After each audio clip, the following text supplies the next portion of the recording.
today, after the very warm day that we had yesterday, it's definitely pothole season out there. So drive safe. I know, in fact, the Road Warrior reports have been coming in as far as some of the conditions, getting a little slick out there, and it sounds like the temperature is going to continue to drop here. So as we get into that afternoon commute, you can certainly let us know that the I Consultants of North Dakota Text Club, which is 35270, if you can do so safely. You can also call me on the Laney Studio line, 237-594. I got a number of topics we're going to bring to you, but we'll start off with phone calls because Walt has called in. Walt, how are you doing today? Very good, Tyler. My wife heard a little bit about this prescription insurance and stuff on the radio yesterday, and she thought it was you, but she must have been mistaken. But anyway, I want to let people know. She must have been mistaken. With my prescriptions through my insurance, I'd never meet my $348 deductible.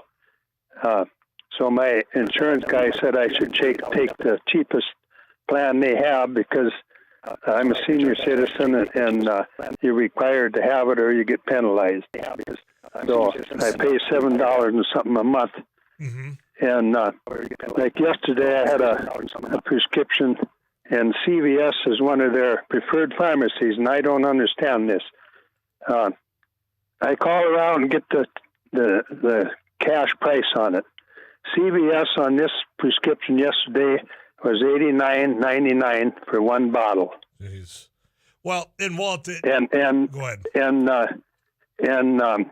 I'm a member at Costco, and I called Costco, and they were like $15 and something for the one bottle, and if I bought two bottles, it's $33.79. So I got two bottles for $33.79. CVS wanted one bottle for $89.99. Yeah, well, and that discrepancy is ridiculous. And in fact, I think it was just the other day, and I'm coming into this conversation blind, so bear with me here. I did see, for example, Senator Amy Klobuchar, they're talking about prescription drug prices. I mean, what good is it to get a prescription if you can't afford the dang thing, whether it's for insulin or any other day-to-day that you need? So, I mean, when there's all these things that, you know, there is, I think, a broad agreement that need to be addressed. I don't think that there's hardly anybody that says, hey, prescription drugs, they're affordable right now. It's silly the way of which, as you just pointed out, the discrepancy from one pharmacy to the next, it shouldn't be that way. I understand that, and I agree with you 100%. And I don't understand it, whether, my insurance says CVS is their preferred pharmacy, but if I get it someplace else, I'll pay more. Yeah, I don't know. I don't understand either, Walt. I really don't. Yeah. I apologize that I haven't had the conversation, but you brought it to a lot of people's attention. That's what I can guarantee you, and hopefully we get some answers out there for you, all right? Yeah, okay. All right, thanks for listening out. Thanks for calling in, 237-594. You can also respond at the text club there. I mean, when you see stories that happen in this region of people having to go to Canada because insulin is more affordable, that shows you that the system as it is right now is broken. And whether I go to insulin because I think that's the most recognized one when it comes to headlines, but it's not isolated to that. Prescriptions are not affordable a lot of the time for a lot of people, especially if you're living on a fixed income, which I would think, for example, Social Security. I know there's Medicare programs that help go towards prescription drugs to help alleviate some of the costs. I get that. But this whole looking from the 30,000-foot view, something just seems inherently wrong when it comes to the cost for you to get, at times, life-saving medication, right? We'll continue the conversation. You know what? It's Wednesday. I'm kind of lost on what day it is. I almost want to tell you that Derek Hansen was coming in for sports. That's not happening today. This week, obviously, leading up to the Super Bowl, I did see, and I want to ask you this question. We're talking about affordability. Certainly, Walt bringing the attention of prescription drugs. But when it comes to the affordability of Super Bowl tickets, average ticket price right now to get out to a Super Bowl, $9,000. So my question, your team gets the Super Bowl. What's the most you're willing to spend before you say, no, I am out? Because $9,000, this is where of all the things that I agree with when it comes to the NFL, when it comes to the Super Bowl itself being one of those big spectacles, it's an unwritten holiday here. People, in fact, sometimes want that next day to be a holiday or to move it to Saturday. You're absolutely pricing out the fans of the two teams that are going to be playing in the Super Bowl. So this is one thing that I ding them on. I mean, there's a lot of things, but the unaffordability for these fans, not the celebrities, not those freewheeling and dealing out there to go and get a photo op. The fans of that team are getting priced out. But my question for you, and you can respond at 35270, at what price point do you say, nope, I'm not going to watch the Vikings if they make the Super Bowl? Or is there one? Because $9,000 on an average, pretty ridiculous. We'll come back with that conversation. Also, there was an appointment made. The Attorney General of North Dakota, now Drew Wrigley, will talk about that, what that means for Doug Burgum. His campaign promises not really being met. All of that coming up in just a little bit. I'm Tyler Axel. Afternoons Live. We're just getting started. Don't go anywhere.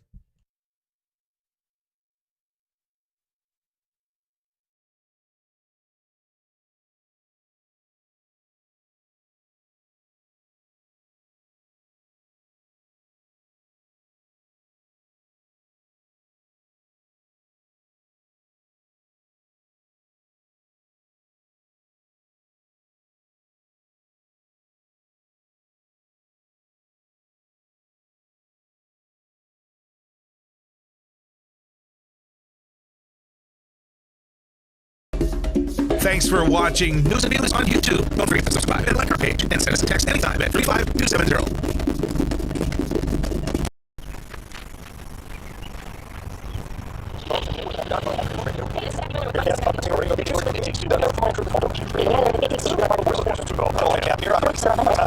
The Mighty 790 and 104.7 FM KFGO. The names you know, the voices you trust. So today on MSU on campus, we're doing an ice jam, which is we're combining a bunch of percussion instruments with ice instruments, which are also going to be used in a percussive form. We're going to hit them with mallets, hammers, all those types of things.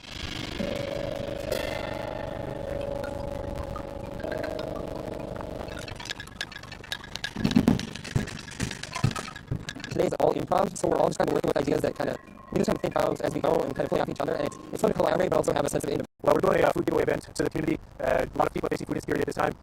As you can tell, we had to start about an hour early because we just had so many people lined up. So people come up and they need whatever they need. Volunteers are taking care of it. So contact us so nobody has to get out. Just making sure we're just getting very good. We're going until the food is out.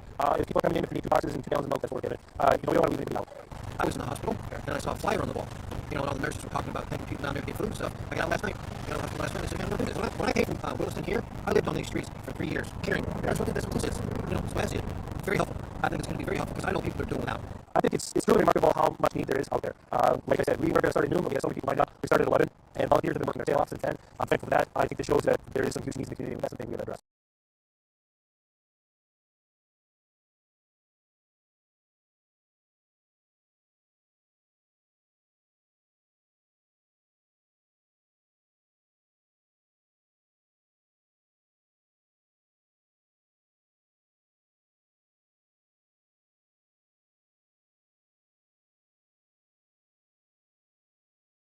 $1,000 Super Bowl ticket. That's the topic right now. I want to get to the phone lines to talk to Colleen, who's called in. How are you doing today? Fine. I just like to know how they justify a $9,000 price for a ticket. Well, I think it's a fair question, but I think the answer is that some people are willing to pay it. There probably will not be an empty seat at the stadium that's going to be in L.A. And this is from StubHub, and why I want to bring that up is this is the secondary market. So, I mean, people are willing to pay this. It's not the average Joe or Jane. That's probably the average fan of whatever team makes it. And that's what I think is so dang wrong about this situation.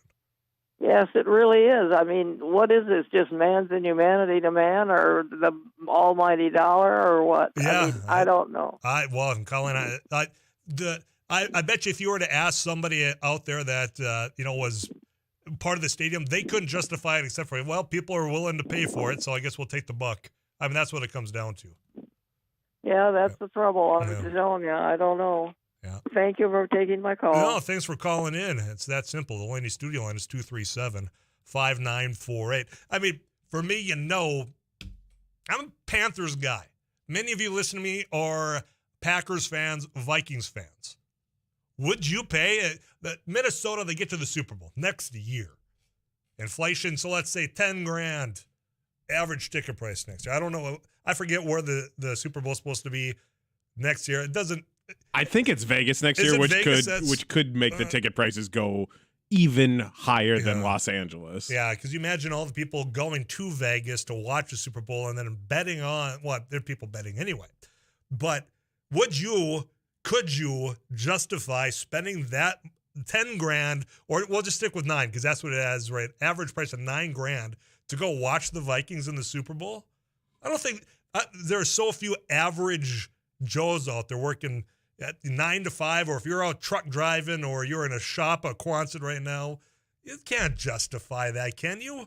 And let's note that $9,000 is not getting you a premium seat. No. You are talking second level, upper third for these types of price. I think to get in the door on the secondhand market, you're looking over $5,000. Yeah.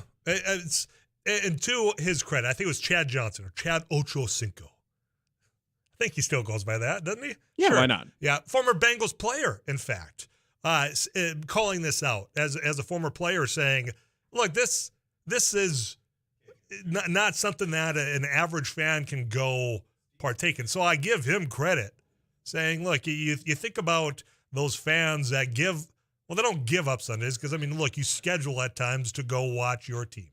And whether that's at the stadium or at home, and now you're kind of being shoved aside because Justin Timberlake might be able to afford a $30,000 seat for one of them box seats. I'm going to get back to the phone lines. A lot of messages coming in, but I want to talk to Steve, who's called. And Steve, how are you doing today? I'm doing great. Good. What's on your mind, man?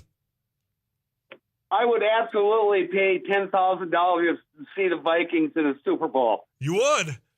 Okay. Explain. So you would say, look, I'll go take out the loan if I have to?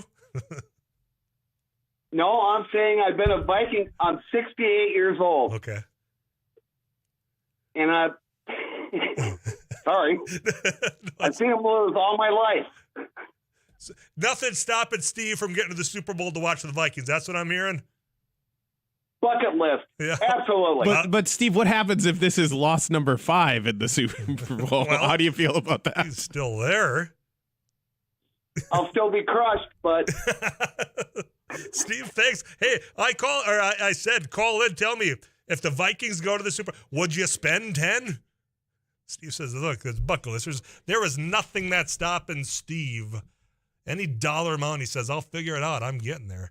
35270. Tyler, they were saying parking close was $4,800 a car, and even the city garage was about $140. It's ridiculous.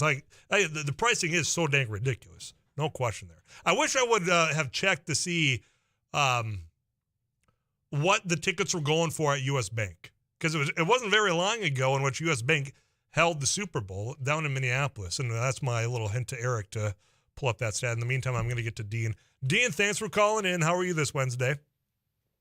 Windblown. Yeah. Can we just have a day that's 36 and no wind? I mean, that's not asking for too much. Well, that was a little bit of much yesterday because I was out shoveling yesterday and there wasn't a lot of wind. Yeah. But what I'm afraid of is this Super Bowl. If you don't go to the game live, they're going to start charging you like the Timberwolves. You have to buy an app for $100, $200. Well, yeah. They won't do that for the Super Bowl just because of the big draw that it is. You have so much advertising dollars going in. They know there's a lot of eyes expected. But when it comes to, say, the NFL ticket, right? I can't just sit at home and watch my team. They make so much money off of those subscriptions. It's just mind-boggling. And again, going to Colleen's point, people are willing to pay for it. That's the thing. Yeah. And what right now, I'm on Social Security, and I can't even get the Timberwolves anymore locally. Yeah. It's out of network.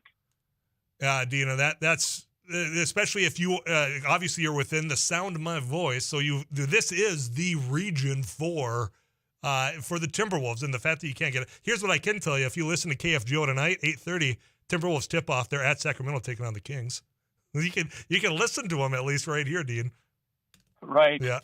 The only thing that give you a chance is you can watch the highlights a 10-minute highlight for baskets made and some highlights for defensive plays, and that's the only way.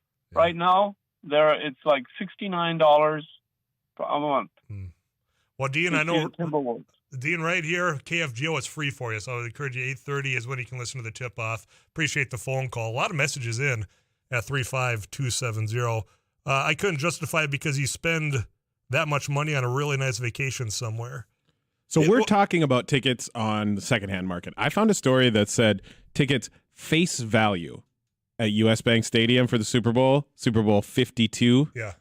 Were $950 to $5,000. That's face value. Yeah. So that's what you're paying if you're lucky enough to get a chance to buy them first time before around. You have somebody else trying to sell it second chance on a StubHub, which, I mean, yeah, I don't fault people for using the tools of, say, StubHub. I know, for example, bands, they'll try to prevent this. They'll allow opportunities for their fans to get that first, rush on tickets at the face value price. It's that system. I get it. I don't enjoy it, but I don't fault people for utilizing that. Tyler, any idea what the team season ticket holders would have to pay? That's a great question. I don't have an answer for you, but I love the question. We'll look it up there in the KFGO news here. $1,500 at most. $9,000 is insane. See, that's reasonable. $1,500. Okay, yep. Carolina's in. For you Vikings fans, you Packer fans, sure. Yeah, but $9,000 is just it's so far out of reach. Except for Steve says, nope, I'm going to be there. It's a bucket list. I'm 68. I've been a lifelong fan. And if I get crushed for the 5th time, so be it. At least I'm there. The number that I've seen the most for tickets to US Bank on the secondhand market was $3,000 to get in the door. Okay. So it's significantly cheaper than LA, but still $3,000 for corner, upper level, top of the stadium. See, and that was only a couple of years ago. So the fact that they've gotten up to on an average of 9, and look, if you can say it's in LA, you have all that, it's an LA home team. That home team wasn't garnering a lot of attention during the regular season. I mean, whether it was the Chargers or the Rams, they were not filling that stadium with LA fans. Now the Bengals, that's a whole other situation. 33 years since they've been in the Super Bowl last? That's why for a fan base like that that's been dedicated, they've had such a long drought, and now they're priced out of it. It's wrong, in my opinion, that this is set up the way it is, but such is life. More messages coming in, and I'll get back to these. Tyler, why pay $9,000 for a ticket when you can see the Super Bowl for free on TV? I get that. I understand what you're getting at, but sometimes just being there, when you have that crowd that's just roaring and just the energy, the buzz that you get from just being there in person, witnessing it live, is so different than on television. That's why I think, if you had the opportunity, if you could afford to, sure. Can a lot of people afford $9,000? That's for a ticket, not 3 tickets, not 10. That's for a ticket. A lot of people that want to experience that just can't afford to do it. KFGO News, we're going to check in with Rusty Halverson as well. Then we're going to visit with Bill Werner, friend of the show with the Minnesota News Network. Let's talk about what happened down in the Twin Cities over the last weekend. I'm Tyler Axis. Stick around.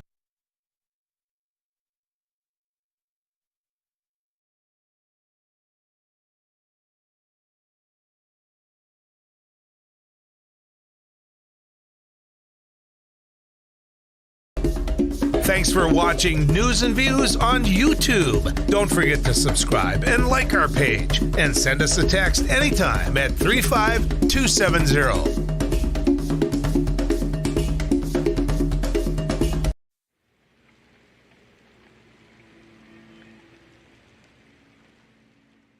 Well, we're doing a food giveaway event to the community.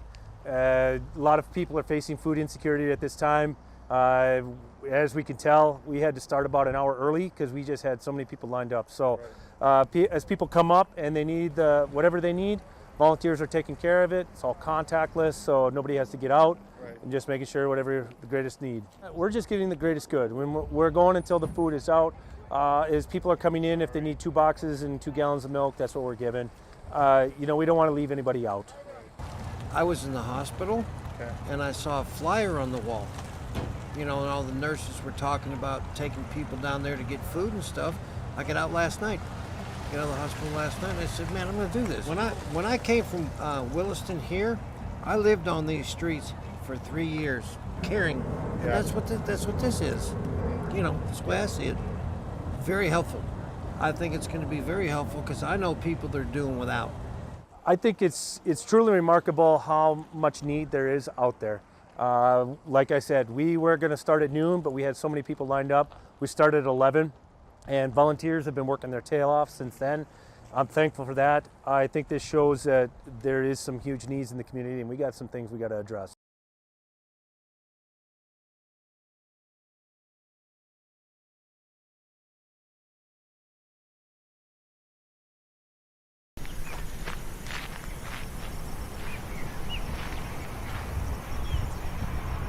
Halverson here with another News Radio. Hey, this is Abby Miller with the Derek Hansen, Couch Potato Radio. Did you see that? From It Takes Two. Doug here with the morning crew this morning. Jerkins News Radio. Amy Eiler with It Takes Two. This is Jack Michaels, Voices Forces. Too tall, Joel Heitkamp here on the Mighty Sarah Heinrich. Tyler Access, your host. The Mighty 790 and 104.7 FM KFGO. The names you know, the voices you trust.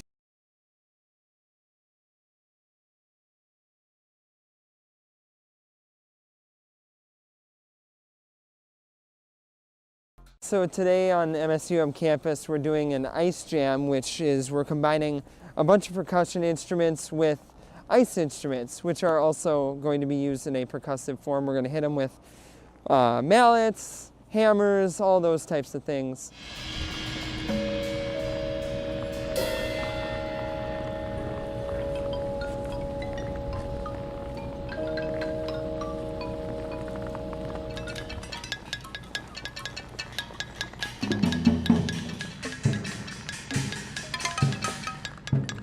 Today is all improv, so we're all just kind of working with ideas that we just kind of think of as we go, and we kind of play off each other, and it's fun to collaborate but also have a sense of independence.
Well, hello there, old friend. Well, where have you been?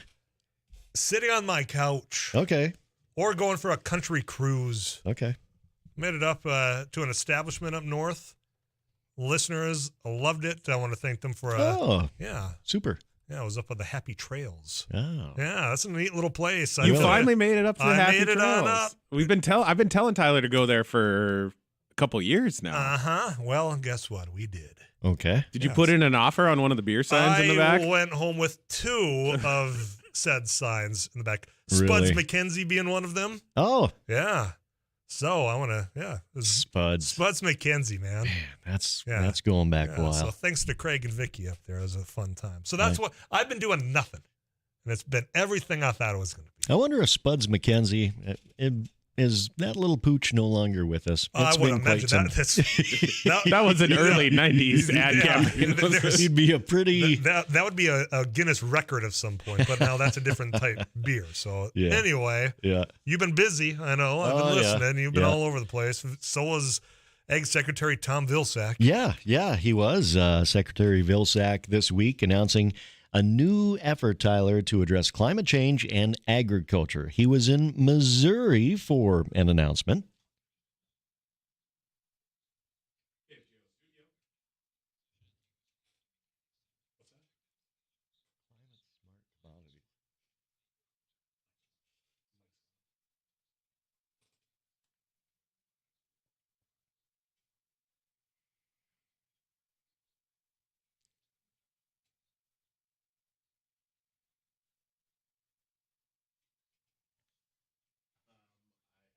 Now, the funding is going to be provided in 2 funding pools, Tyler.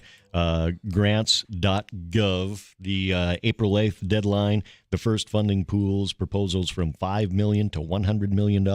May 27th, the next deadline for the second funding pool. Proposals from $250,000 to up to $5 million. They're talking about $1 billion they're going to make as part of this effort.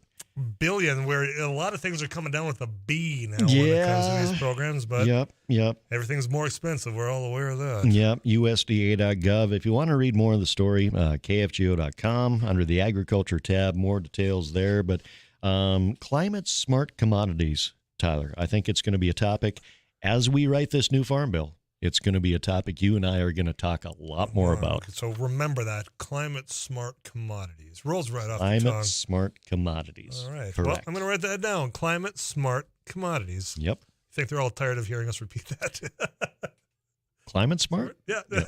Rusty, I appreciate it. That's good to see you again. You betcha. We'll chat next hour again. Okay, sounds good. Rusty Alverson, him, Sarah Heinrich. You can go to KFGO.com. Just click on that agriculture tab to learn a little bit more. CBS National News on the way. Our friend Bill Werner from Minnesota News Network is going to be joining us. Give us the latest on the no-knock warrants. I thought they were banned. Apparently not. He'll give us the latest rundown on what's going on down there next.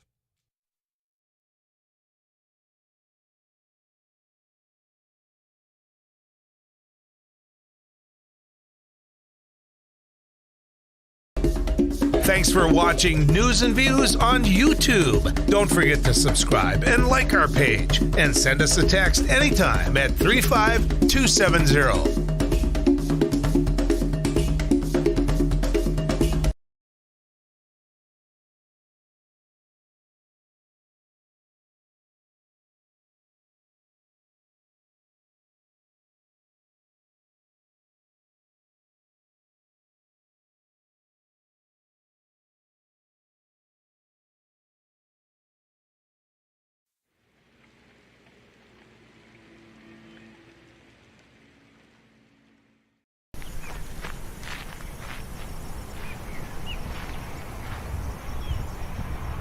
Robertson here with another Dynamite Agri News Radio. Hey, this is Abby Miller with the Derek Hansen, Couch Potato Radio. Did you see that from It Takes Two? Doug here with the morning crew this morning. Jerkins News Radio. Amy Eiler with It Takes Two. This is Jack Michaels, Voice of Sports. Joel Heitkamp here on the Mighty Sarah Heinrich. Tyler Axis, your host. The Mighty 790 and 104.7 FM KFGO. The names you know, the voices you trust. Well, we're doing a food giveaway event to the community.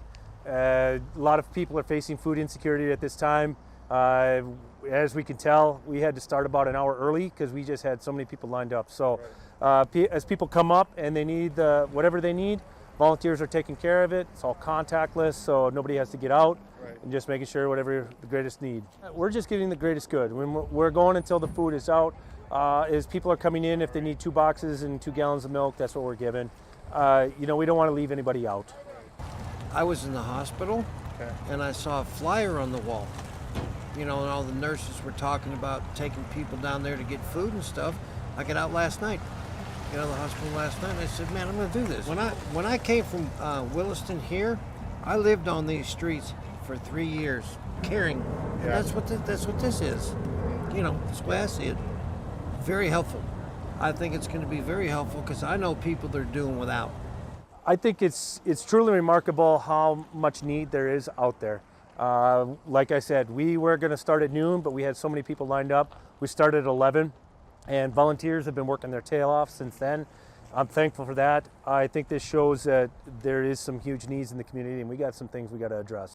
So today on MSUM campus, we're doing an ice jam, which is we're combining a bunch of percussion instruments with ice instruments, which are also going to be used in a percussive form. We're going to hit them with mallets, hammers, all those types of things.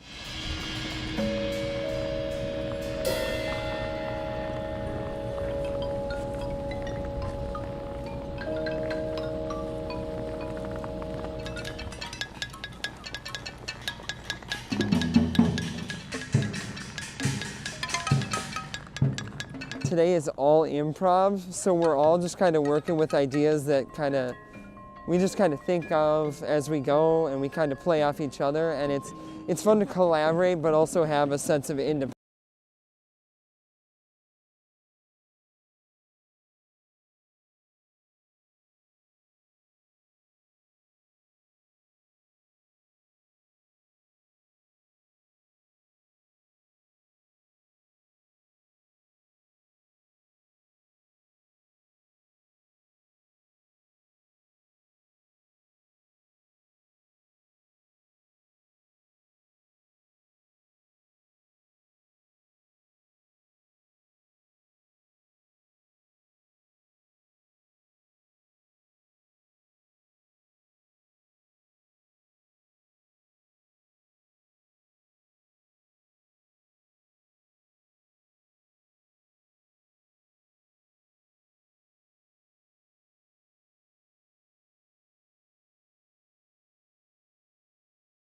There's been a lot going on down in the Minneapolis-St. Paul that's not only impacting that area, it's creating ripples again across the upper Midwest. And our go-to to break it all down is a friend of the show here, Bill Warner. Bill, how you been, buddy?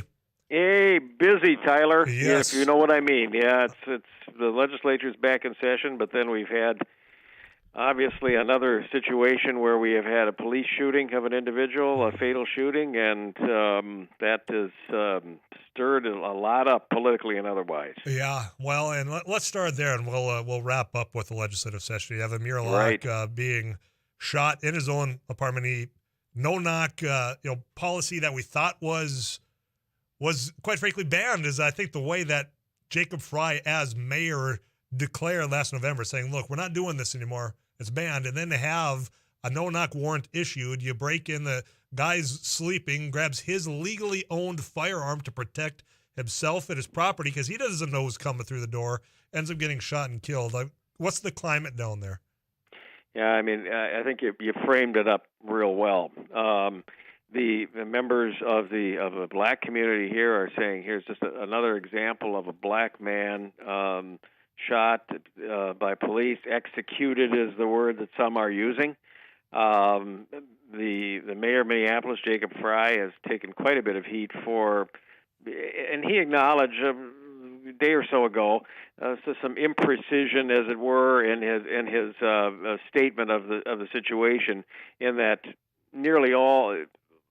most no-knock warrants were not permitted, but in some cases they were allowed. And this is one of the cases where they were allowed, and we can see what happened. There's a bill that is moving, we expect will move forward. It's been introduced, and there are going to be hearings on it next week in the Democrat-controlled Minnesota House. to ban statewide the use of no-knock warrants, except in very limited circumstances, which would be laid out in the bill. And they're still drafting some of that language, I think, and they have the actual final version of it up for what's going to be considered in committee. But that's the Democrats in the Minnesota House of Representatives, and the Republicans don't appear to be interested in doing that. At least one of their point person on the crime issue, Maple Grove Senator Warren Limmer, Republican senator from Maple Grove, said that he was not inclined to do that because there are times, he says, when police need that option to be able to protect the public. So we're going to have a case, I think, Tyler, of a battle between the House and the Senate over this one, too. Well, something, I think there's a lot of people in agreement, I would assume, that something's got to be reviewed, something's got to change, because this is now the third in a matter of 2 years of which there is a high-profile incident of an African-American man being killed by a police officer. I'll be curious, and I'm not going to ask you this question, but for my listeners out there, for somebody to legally own a firearm inside of his own place being murdered, this goes into that whole, what about the gun rights on the NRA? Where are they at when it comes to this? Because they've been quite silent. But ultimately, the climate on the political side, that's why I wanted to have you on, is you have Jacob Fry, and I noticed that he did come out and say, well, maybe I misspoke a little bit. Right. I mean, does this reignite the whole reform that was defeated, I think, in that same election? I mean, not necessarily the exact same, but are there going to be efforts that you're hearing to really push another effort to change this? Well, I think at a city level, the referendum that you're speaking of, right, which the opponents termed defund the police, but what it would actually have done was replace Minneapolis Police Department with the Department of Public Safety, with more focus on other than just officer type functions, right? Okay.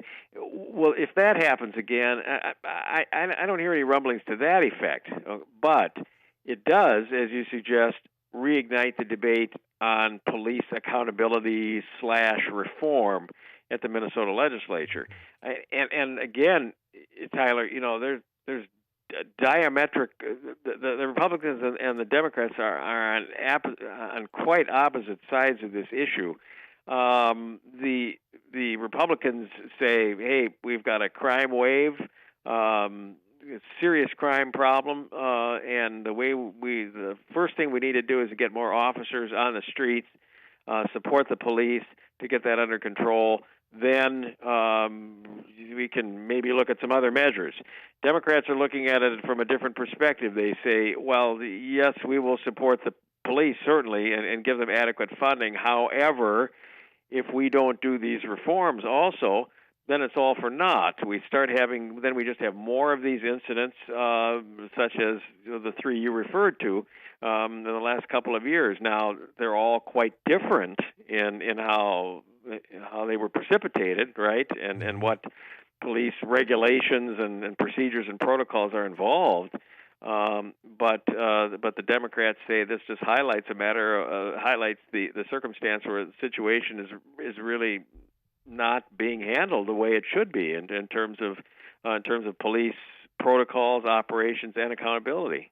Well, and what strikes me with the argument from the Republican side in particular, saying we need to have more police on the streets, which for some of the increase in crime, that makes sense. In this instant, whether you have one more or 30 more, it doesn't change the fact that this no-knock warrant was used in a way in which somebody was trying to protect his own residents, protect himself, and still got killed along the way. So that argument that they're trying to make in this case doesn't hold up for me, and I'll continue that in a little bit. Bill Werner, my guest, Minnesota News Network. The legislative session's going on. You're saying that this incident's bringing that debate back. There's so much to grapple with, and I know, if I recall visiting with Senator Kent Deacon just the other week, that this isn't necessarily a budget session, but when you were looking at the number of zeros behind the figure of a surplus, you've got to figure out how to spend some of it. Yeah, that's exactly right. And as you say, this is being an even-numbered year and an election year. It's technically not a budget session, but it's kind of turned into that, and a lot of the people at the Capitol acknowledge that. $7.7 billion, that's with a B, billion-dollar budget surplus, the largest in absolute terms, maybe not in real dollars, but certainly in absolute terms in state history.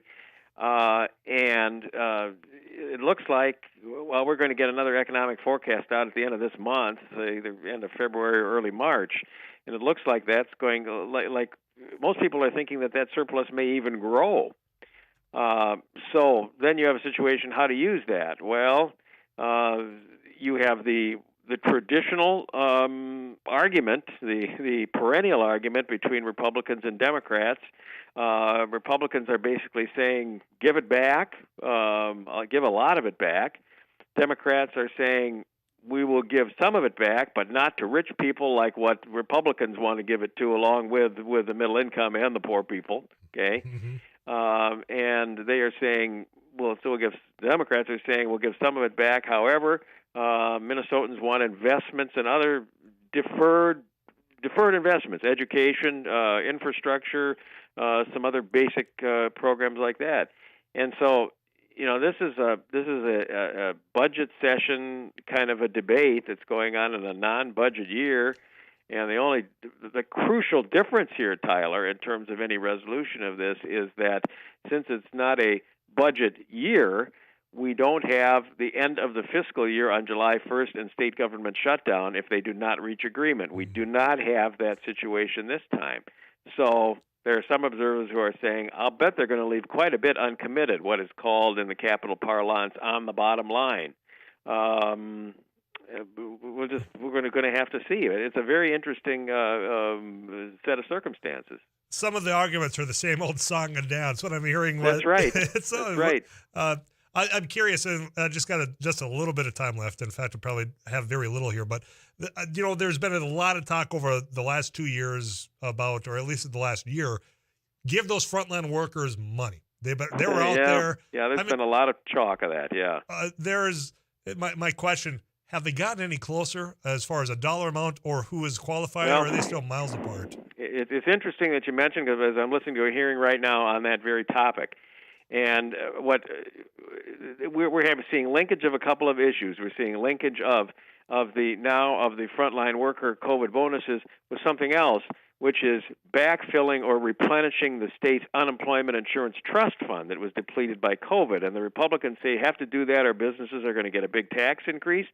Democrats came out first week of session. The speaker says, well, okay, yeah, we would go along with that, but you also need to give us $1 billion for frontline worker COVID bonuses, not the $250 million that the legislature agreed on. The legislature agreed on last session, but $1 billion because we've got a $7 billion budget surplus.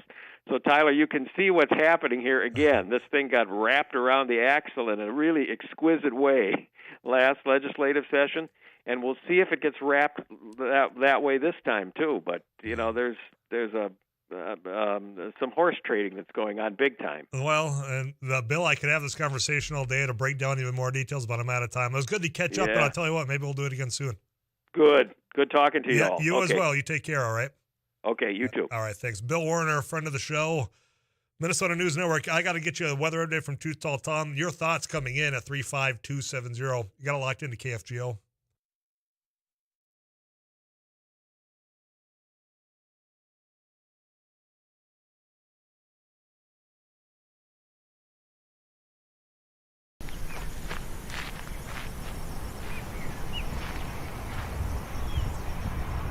Roberson here with another Dynamite Agri News Radio. Hey, this is Abby Miller with the Derek Hansen, Couch Potato Radio. Did you see that from It Takes Two? Doug here with the morning crew this morning. Paul Jerkins News Radio. Amy Eiler with It Takes Two. This is Jack Michaels, Voice of Sports. Too tall, Joel Heitkamp here on the Mighty Sarah Heinrich. Tyler Axis, your host. The Mighty 790 and 104.7 FM KFGO. The names you know, the voices you trust.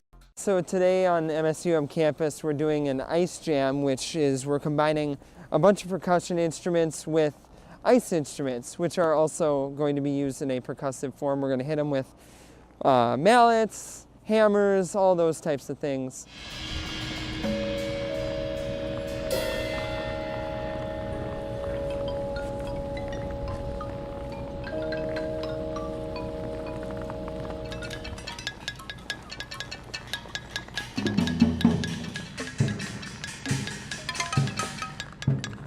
Today is all improv, so we're all just kind of working with ideas that we just kind of think of as we go, and we kind of play off each other, and it's fun to collaborate but also have a sense of independence.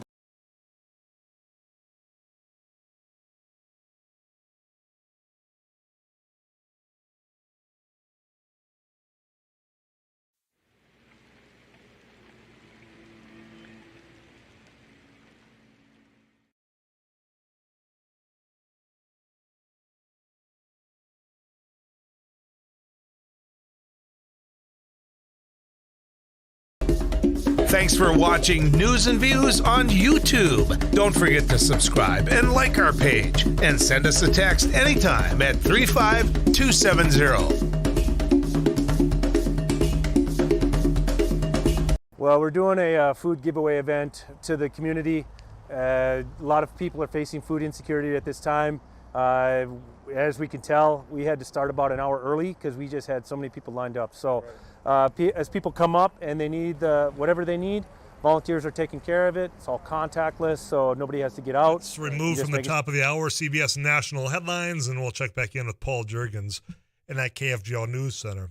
You know, when it comes to the no-knock warrant and the policy that Mayor Jacob Fry, quite frankly, he said that it was banned. It was on websites that this wasn't going to happen. And then to have this warrant issued and to have Amir Locke killed by police as they broke into his property, and they fired because he had his gun that he legally owned. It's just, when you think about those organizations that try to tout that they are the Second Amendment defenders and they're just eerily quiet at this moment.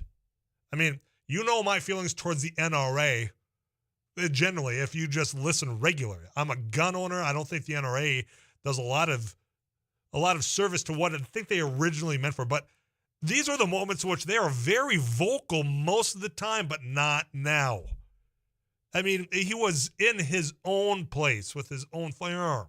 It stinks. This policy, I do think, needs to be banned, except for those exceptions, which you gotta just sprinkle out and stretch out to figure out, where do you draw that line? Where do you draw it? We'll have that conversation next.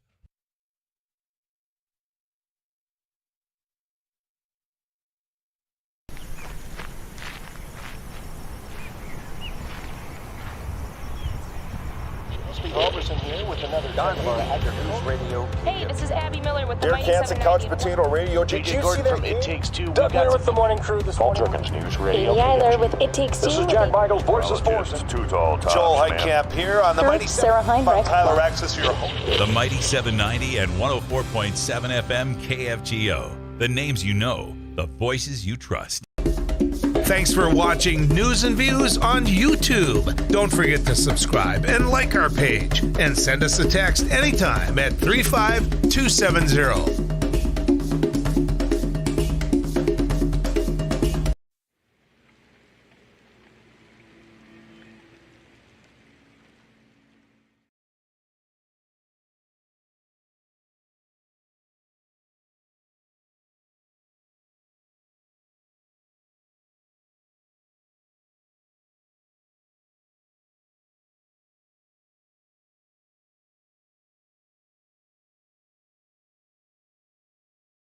So today on MSUM campus, we're doing an ice jam, which is we're combining a bunch of percussion instruments with ice instruments, which are also going to be used in a percussive form. We're going to hit them with mallets, hammers, all those types of things.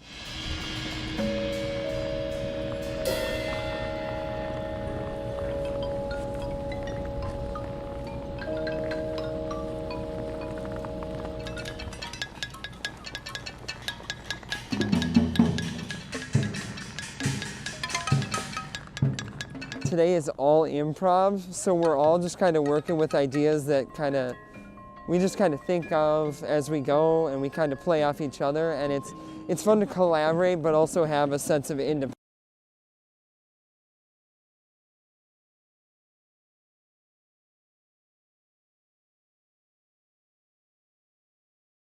Well, we're doing a food giveaway event to the community. A lot of people are facing food insecurity at this time. as we can tell, we had to start about an hour early because we just had so many people lined up. So as people come up and they need whatever they need, volunteers are taking care of it. It's all contactless, so nobody has to get out. And just making sure whatever the greatest need. We're just giving the greatest good. When we're going until the food is out. As people are coming in, if they need 2 boxes and 2 gallons of milk, that's what we're giving. We don't want to leave anybody out. I was in the hospital, and I saw a flyer on the wall. And all the nurses were talking about taking people down there to get food and stuff. I got out last night. Got out of the hospital last night, and I said, man, I'm going to do this. When I came from Williston here, I lived on these streets for 3 years, caring. And that's what this is. That's the way I see it. Very helpful. I think it's going to be very helpful because I know people that are doing without. I think it's truly remarkable how much need there is out there. Like I said, we were going to start at noon, but we had so many people lined up. We started at 11, and volunteers have been working their tail off since then. I'm thankful for that. I think this shows that there is some huge needs in the community, and we got some things we got to address.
In about 30 minutes, we're going to be joined by Pat Trainer, Givinghearts Day, 24 hours of giving.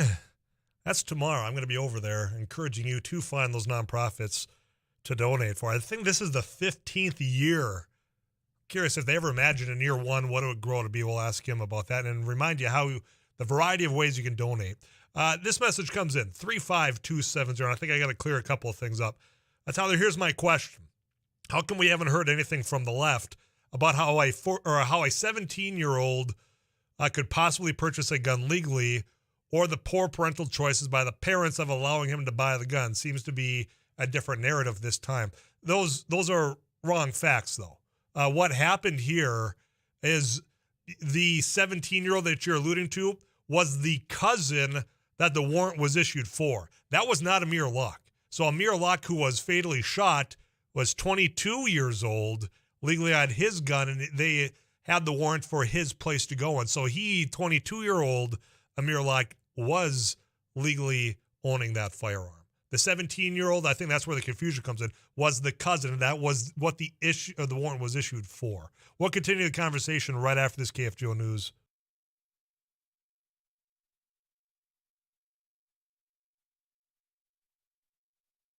KFGO News, Fargo-Moorhead. We have light snow at the moment. It's 19. I'm Paul Jurgens. A man was arrested in Fargo last night on suspicion of terrorizing, reckless endangerment, and driving under the influence of drugs after a disturbance at PetroServe at I-94 and South University Drive. Police say 35-year-old Nathaniel Graywind was holding a sharp object inside the store. Graywind is also accused of ramming two vehicles in the convenience store's parking lot and damaging other vehicles with the object. Graywind received medical treatment for cuts on his hand and was arrested. One witness suffered minor cuts from shattered glass on a vehicle. An investigation is underway now by OSHA into an employee death at the 3M plant in Alexandria, Minnesota. A woman got caught in machinery during an overnight shift. OSHA is trying to determine how the worker became trapped. A statement from 3M headquarters in Maplewood, Minnesota, says emergency protocols were enacted. The name of the worker has not been released. People in Buffalo, northwest of Minneapolis, are wearing purple today to mark the one-year anniversary of the deadly shooting at an Allina Health clinic. Prosecutors say Gregory Ulrich shot 5 workers at the clinic, killing 37-year-old medical assistant Lindsay Overbay. Ulrich is accused of detonating several pipe bombs in the building. Reporter Laura Oakes says proof of vaccine or negative test requirements in Minneapolis-St. Paul appear to be on the verge of ending. St. Paul Mayor Melvin Carter and Minneapolis Mayor Jacob Fry have indicated that the restrictions could wind down as soon as this week, although nothing official has been announced. The orders were put in place on January 19th at the height of the Omicron variant wave that has now subsided. Bars and restaurants have been especially hurt by the mandates. They say their counterparts outside of the city limits are doing a much better business than they are. Late last month, the state's positivity rate was at 24%. It's now down to about 15%, according to health department figures. A southeastern South Dakota man has pleaded guilty to a felony charge after his mother unknowingly served his marijuana-laced brownies to a group of seniors at the Tabor Community Center. As part of a plea deal, both the prosecution and defense jointly recommended Michael Coranda receive a suspended sentence, which would allow the judge to place him on probation. Coranda would have to pay any medical bills not covered by insurance. We see some snow showers move through the FM area this afternoon, and the meteorologist Tom Shemansky is expecting some snow showers, scattered flurries, mostly cloudy, windy, steady or slowly falling temperatures. Partly cloudy, then overnight. Winds will decrease 2 for the overnight low. Tomorrow, mostly cloudy, windy, areas of snow, mixed precipitation, maybe some light rain drizzle, 35. And for Friday, mostly cloudy, windy once again, scattered snow showers, likely seeing a high in the morning in the mid-teens, and then falling temperatures. Fargo-Moorhead, we have a snow shower, and 19. Paul Jurgens, News Radio, KFGO.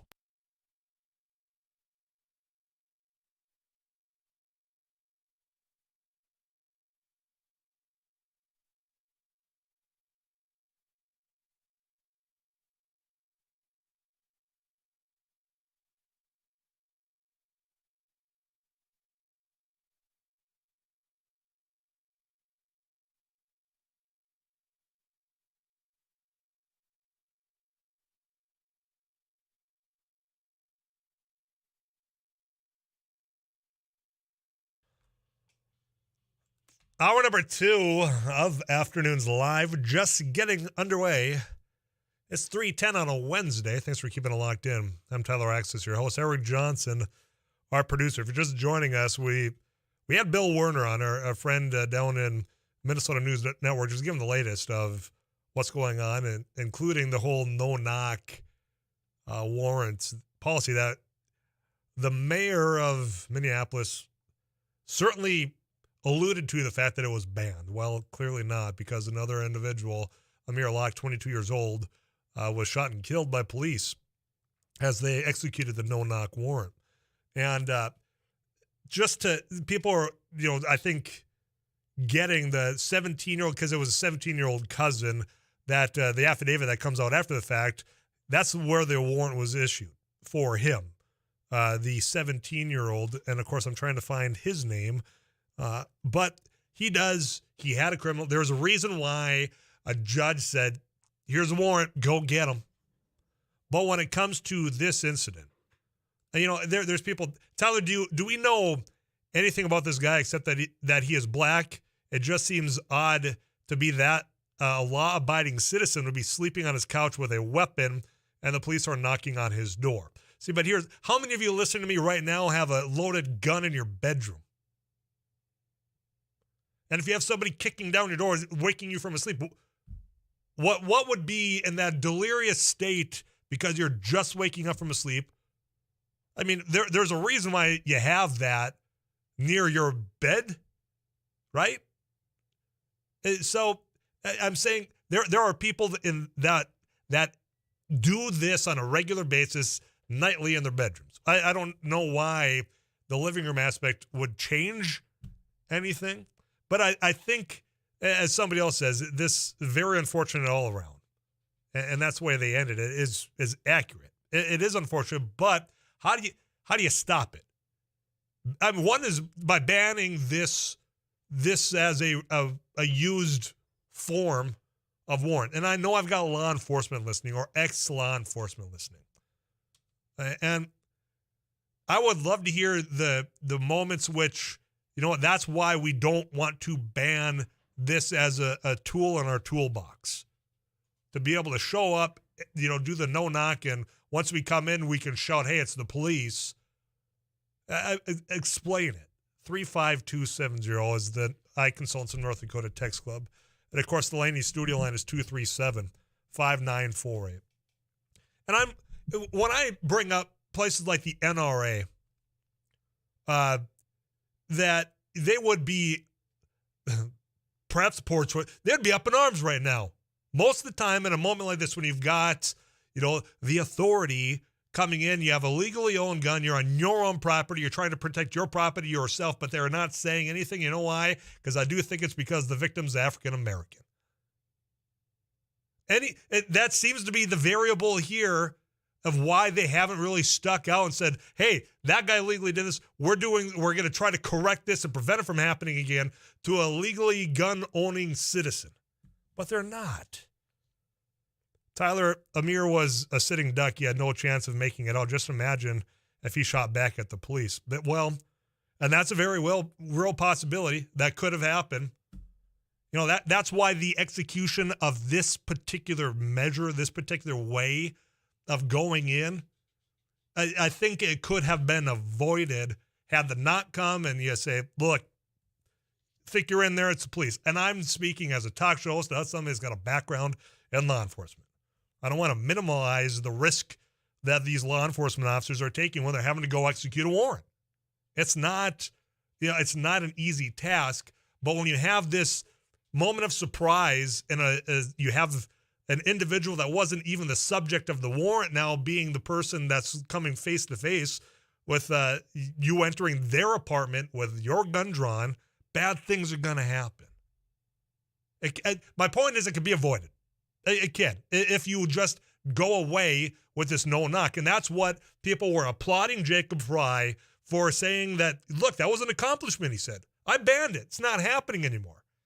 No, either he had he claims it was such a loose way of which he was speaking. Well, that or you lied. That or you lied about what you accomplished in your time as mayor. 237-5948 and 35270 is how you can contact the program. This afternoon's live. Tyler, the taxpayers will be paying large payout on the city. We need to have caps for lawsuits. It would be, that's what it is. My apologies. It's like I forgot how to read over the break. Tyler, the taxpayers will be paying large payout on the city. We need to have a caps for lawsuits. It's a bad situation gone really bad. I would not be surprised if the family files charges. And I can't remember the amount of millions of dollars that the city paid out for George Floyd's family. I mean, that would set a precedent, I would imagine. And it was at 28 million. And I'm just thinking off the top of my head here. If somebody has that figure, you know how to get a hold of me at 35270. Because and would you fault the family for filing charges or for filing a lawsuit of that Amir was shot and killed in the property and with a legally owned firearm when the subject of the warrant wasn't even him? I'm just curious. You know how to get a hold of me. In fact, I'm going to get to Carlos, who's called in. Carlos, I appreciate the phone call. How are you? I'm doing great. Good. Thanks for taking the call. You bet. Thanks for calling. What's on your mind? So I was just thinking that I don't feel like it would be right to do away with the no-knock warrant simply because if, say, it's a terrorist building a bomb next door, I don't want him or her or the group to know that somebody's coming after them to get them. Sure. And I feel like a no-knock warrant would be used in that type of scenario. Carlos, I think you're probably right if that is a scenario. And that's where when Bill Werner said that if they try to do this, there'd be exceptions. I'm curious what exceptions there would be that does allow. The scenario you put out there makes sense. I don't know how frequent that is, but if you have the warrant go out there, you have to go through such a process to get a judge to sign off on this. If they would have to have that amount of minute detail, then I don't fault you for saying, look, you got to keep it for those moments. Not one bit. Yeah, sure. Well, thanks again for taking the call. Well, no, thanks for listening. Thanks for calling in. I mean, I don't know how often that scenario happens, but I think, okay, if there is a scenario as difficult and as terrifying as what Carlos just laid out, okay, that certainly would be a part of an exception, I would imagine. Tyler, was a Minneapolis victim sleeping on his own couch or his cousin's? The cousin was wanted on suspicion of homicide, loaded gun by my bed, yes, and on my person while away from home. I'm licensed.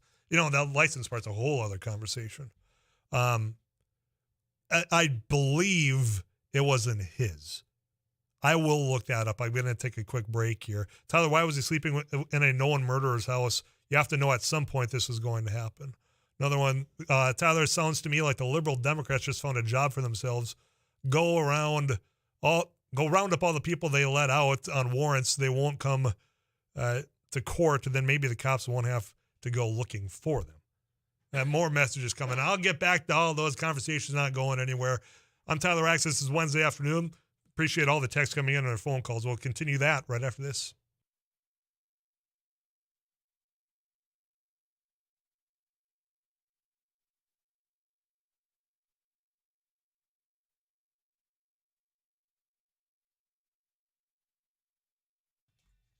In just a little bit of time, we're going to be visiting with Pat Traynor at Givinghearts Day, and one of those organizations that you should consider supporting is the Ronald McDonald House, the Charities of the Red River Valley, right here in Fargo. They do great work for families in a very difficult situation by providing comforts of home and support to the families who have a child in the hospital. And we talked about how much more expensive providing that care to a child is. This gives them just a little bit more peace of mind. It ensures all those families listen to us on a long distance on the AM signal, traveling to Fargo to get their child that critical care. They have a warm meal, a comfortable bed, those wonderful accommodations, so they can really focus on what matters, and that is taking care of their child. Over the course of almost 4 years, there's been families like the Nelson family that stayed at the Ronald McDonald House 91 nights while their youngest son, Lawson, received treatment for cancer. And while at the Ronald McDonald House, they found comfort, encouragement, and community. So I would encourage you. Ronald McDonald House, Charities of the Red River Valley, right here in Fargo, givingheartsday.org. That is tomorrow. Make a donation or consider to the Ronald McDonald House.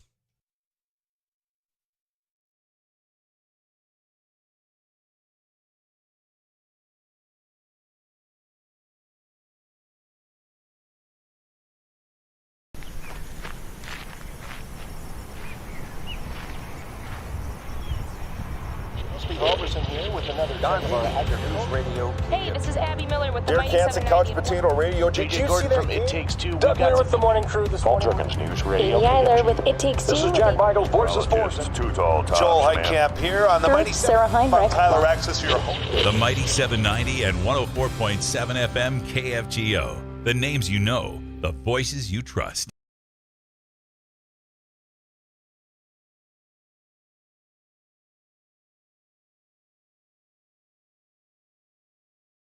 Well, we're doing a food giveaway event to the community. A lot of people are facing food insecurity at this time. As we can tell, we had to start about an hour early because we just had so many people lined up. So as people come up and they need whatever they need, volunteers are taking care of it. It's all contactless, so nobody has to get out. Right. And just making sure whatever the greatest need. We're just giving the greatest good. When we're going until the food is out. As people are coming in, if they need 2 boxes and 2 gallons of milk, that's what we're giving. We don't want to leave anybody out. I was in the hospital, and I saw a flyer on the wall. And all the nurses were talking about taking people down there to get food and stuff. I got out last night. Got out of the hospital last night, and I said, man, I'm going to do this. When I came from Williston here, I lived on these streets for 3 years, caring. And that's what this is. That's the way I see it. Very helpful. I think it's going to be very helpful because I know people that are doing without. I think it's truly remarkable how much need there is out there. Like I said, we were going to start at noon, but we had so many people lined up. We started at 11, and volunteers have been working their tail off since then. I'm thankful for that. I think this shows that there is some huge needs in the community, and we got some things we got to address.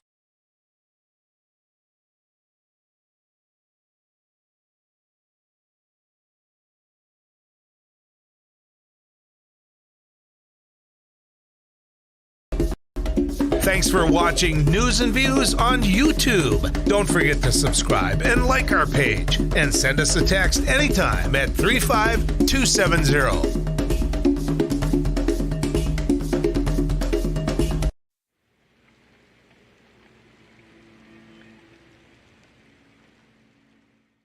So today on MSUM campus, we're doing an ice jam, which is we're combining a bunch of percussion instruments with ice instruments, which are also going to be used in a percussive form. We're going to hit them with mallets, hammers, all those types of things.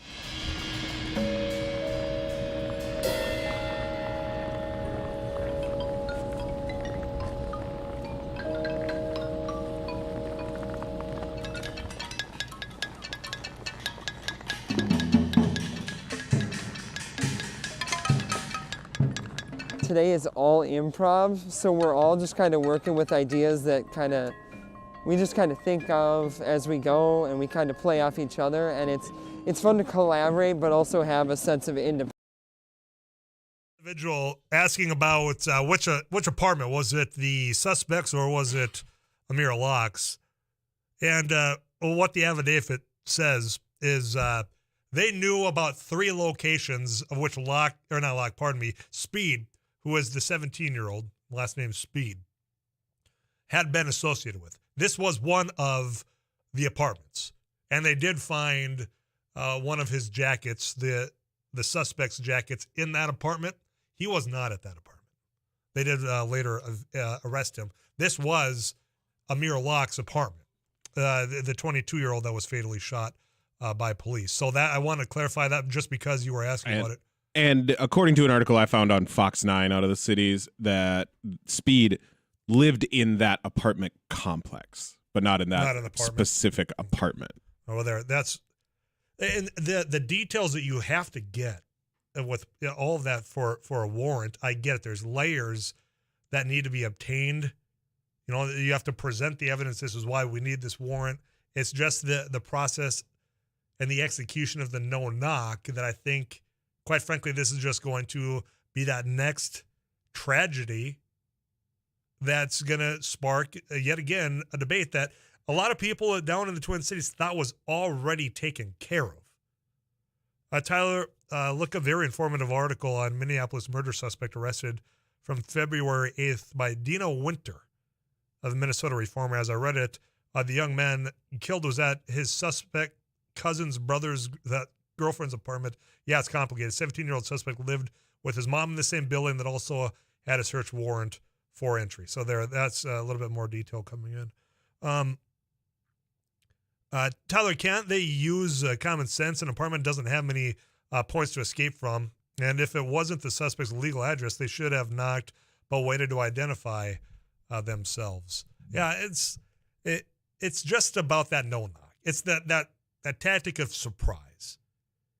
And the trying to put yourself in that position. That's why I brought up a lot of you listening to me right now probably have a firearm in your bedroom. And you have thought out why you have that in your bedroom. It's for your protection, for your spouse, your family's protection is why you purchased it and why you have it where it's located. For these moments at night in which you are sleeping and you hear somebody kick through your door, break a window.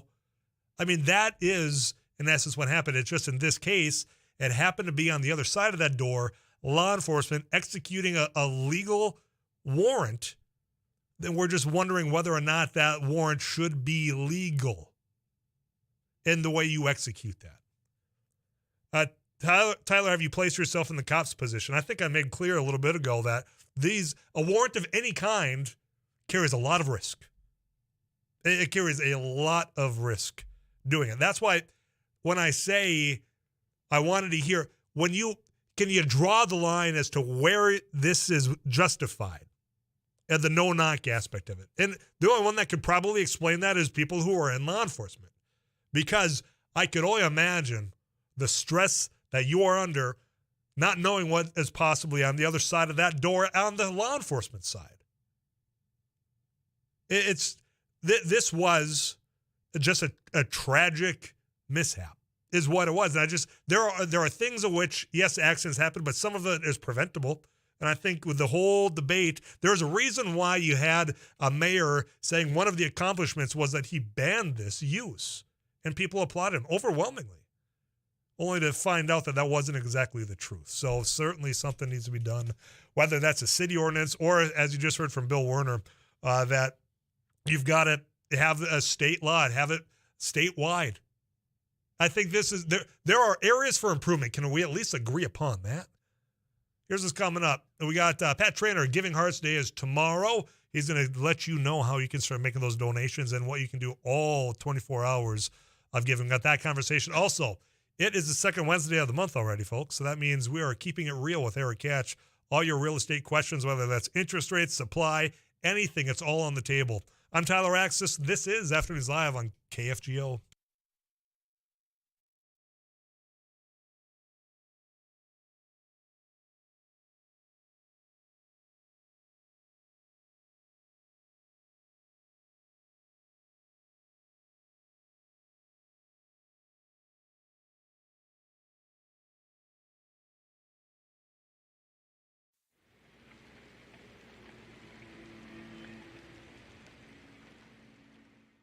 So today on MSUM campus, we're doing an ice jam, which is we're combining a bunch of percussion instruments with ice instruments, which are also going to be used in a percussive form. We're going to hit them with mallets, hammers, all those types of things.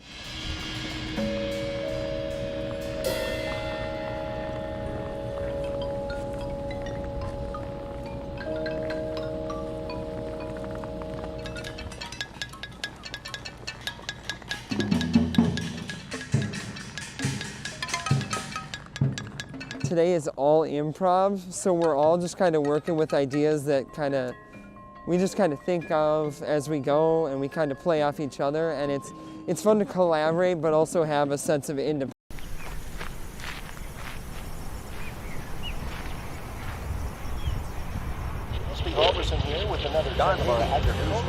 Hey, this is Abby Miller with the Derek Hansen, Couch Potato Radio. JJ Gordon from It Takes Two. Doug Miller with the morning crew this morning. Jerkins News Radio. Eiler with It Takes Two. This is Jack Michaels, Voices Force. Too tall, Joel Heitkamp here on the Mighty Sarah Heinrich. Tyler Axis, your host. The Mighty 790 and 104.7 FM KFGO. The names you know, the voices you trust. Thanks for watching News and Views on YouTube. Don't forget to subscribe and like our page. And send us a text anytime at 35270.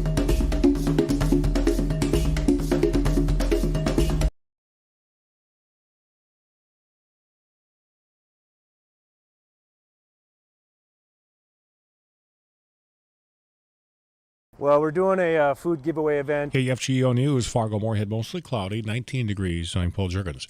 A man has been hit by a snowplow near Detroit Lakes. The Becker County Sheriff's Office responded to a call from the Highway Department, reporting that one of the county's plow trucks had struck a person on Highway 21 north of Richwood. That was around 3 this morning.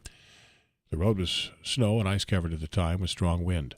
The plow driver gave first aid to the unconscious man until emergency personnel arrived.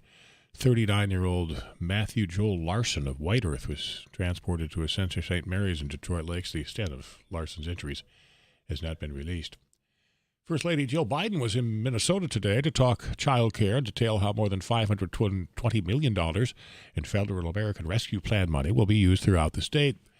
Biden told Governor Tim Walz at the University of Minnesota, child care is not only critical to families, it's critical to businesses and our economy.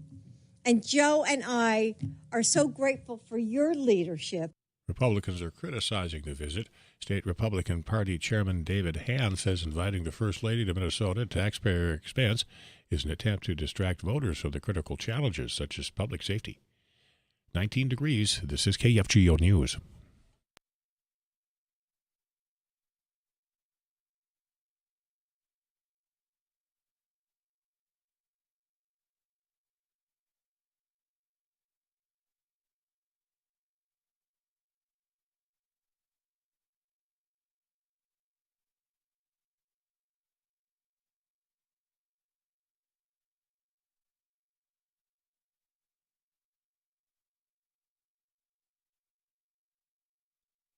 "19 degrees. This is KFGO News.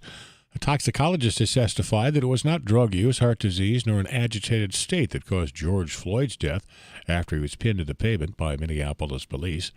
Dr. Vic Babarta testified at the federal trial for the 3 former officers charged with violating Floyd's civil rights. Babarta is an emergency room physician and professor at the University of Colorado in suburban Denver.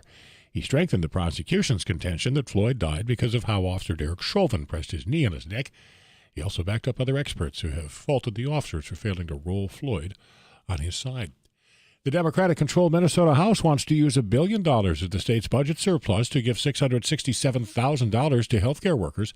That would include a $1,500 COVID bonus. KFGO News Capitol correspondent Bill Werner. The measure has been stalled at the Capitol since last summer because Democrats and Republicans can't agree on the amount or how many workers. Democrats are trying to entice Republicans by also offering $1 billion to replenish the COVID-depleted unemployment insurance fund so businesses don't get a tax increase. But Senate Republicans say $2.7 billion is necessary for that.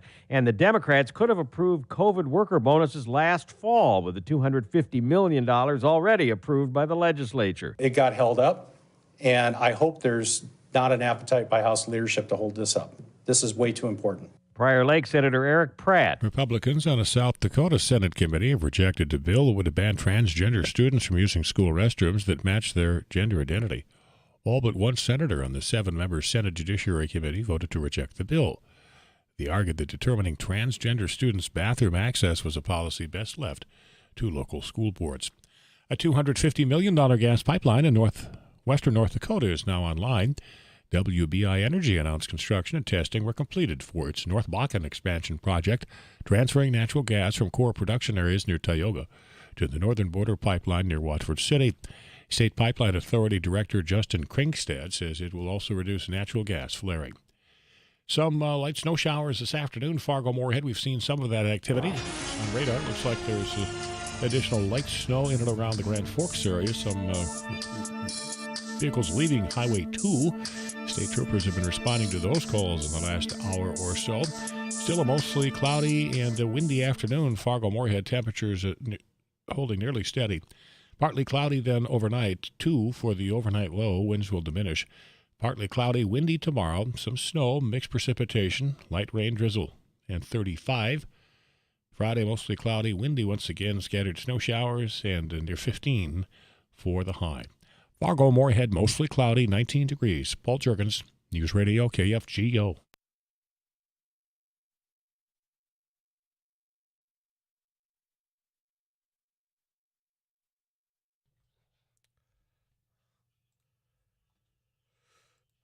Rusty Halverson in the KFGO studio. Yes, sir. You know, one thing we also had in common besides working at KFGO is we both went to NDSU. Yes, we did. One of those big weeks up on campus. Little eyes going on. students putting in a lot of work. They have been for the past year, and it all culminates coming up this weekend. Yeah, and you're right. We've had, I think the last 3 years, at least, we've had Little Eye on this program, and just the amount of time and work that they put into getting this show just right, and then to have it all culminate over the weekend with a lot of fun by the sounds of it. Yep. And we had a couple of students stop in today. Ashlyn Dilly, show manager this year, and also royalty, the Queen, Hope Wilson. Ashlyn's from Grand Forks. Hope is from Wimbledon, and they're nice enough to stop by the studios and visit with us to let us know about the show this year. And like you said, Tyler, a lot of work goes into it. It's not just showing animals. It's also different things like public speaking. There's ham curing, but they do show animals, beef, dairy, sheep, swine, and a lot of work. Ashlyn said she's been up since 3 this morning. They are preparing Shepherd Arena. That sounds right. Is today streamer day? Yeah, streamers. Today is streamer day. How many miles of streamers is it this year? Because usually it's a 50-some. I don't know. I did not ask Ashlyn or Hope, but I do know the colors this year: navy, burnt orange, and tan. Yep. There are people that put this event on their calendar. I know some people up in the Towner area that come down every year for Little Eye. Yeah. Have a good turnout. Yeah, it's definitely a thing. A lot of alumni come, celebrate the weekend. Folks from other colleges come into town, celebrate as well. It's a big event. And each year they do celebrate the agriculturalist of the year. And this year it's Jackie Buckley. A lot of folks would probably remember her for years and years and years in extension work. She's now retired, grew up out in the Belfield area. Lots of folks know her in the central part of the state as well. And so they'll be honoring her at the Hall of Fame banquet. And little fun fact about Jackie, I believe she was Sarah Heinrich's 4-H instructor. There's a pretty good chance you might be right about that. We'll probably learn more about that over the next couple of days. We'll talk about it more. And did have a tape recorder, so we've got audio. But just the way the schedule worked out, they're nice enough to stop by, give us some time, and it was a real pleasure having them here. Very good. Well, I look forward to hearing a little bit more as it's such a big event coming on up. The theme this year, the American Dream. Fitting. What were the colors again? They are navy, burnt orange, and tan. I like me a burnt orange color. Yeah. I do. Especially if you get that on a car. You ever seen a car in a burnt orange? Sparkles, man. Really? Uh-huh. I'm just saying, look it up. Huh. All right. Okay, I will. All right. You do have the Google out there. You look up burnt orange. I think I saw a Toyota in a burnt orange once. Okay. Sharp. I'm just saying, it's if you want to stand out, you ask for a burnt orange. Really? Yeah. Really? Don't take my word for it, man. I'm going to check that out. All right. Yeah, I'm going to check that out. While you do that, I'm going to get CBS National News. We got Pat Trainer. Speaking of big events, we got Little Eye. Tomorrow's Givinghearts Day. He's going to explain all that right after this. I'm Tyler Axis. Stick around. So today on MSUM campus, we're doing an ice jam, which is we're combining a bunch of percussion instruments with ice instruments, which are also going to be used in a percussive form. We're going to hit them with mallets, hammers, all those types of things.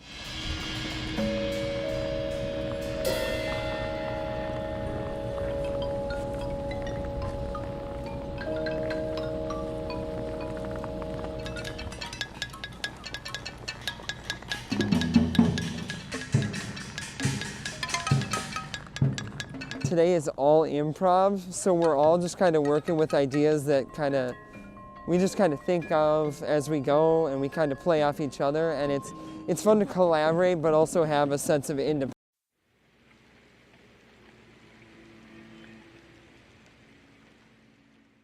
Well, we're doing a food giveaway event to the community. A lot of people are facing food insecurity at this time. As we can tell, we had to start about an hour early because we just had so many people lined up. So as people come up and they need whatever they need, volunteers are taking care of it. It's all contactless, so nobody has to get out, and just making sure whatever the greatest need. We're just giving the greatest good. When we're going until the food is out. As people are coming in, if they need 2 boxes and 2 gallons of milk, that's what we're giving. We don't want to leave anybody out. I was in the hospital, and I saw a flyer on the wall. and all the nurses were talking about taking people down there to get food and stuff. I got out last night, the hospital last night, and I said, man, I'm going to do this. When I came from Williston here, I lived on these streets for 3 years, caring. And that's what this is. That's the way I see it. Very helpful. I think it's going to be very helpful because I know people that are doing without. I think it's truly remarkable how much need there is out there. Like I said, we were going to start at noon, but we had so many people lined up. We started at 11, and volunteers have been working their tail off since then. I'm thankful for that. I think this shows that there is some huge needs in the community, and we got some things we got to address.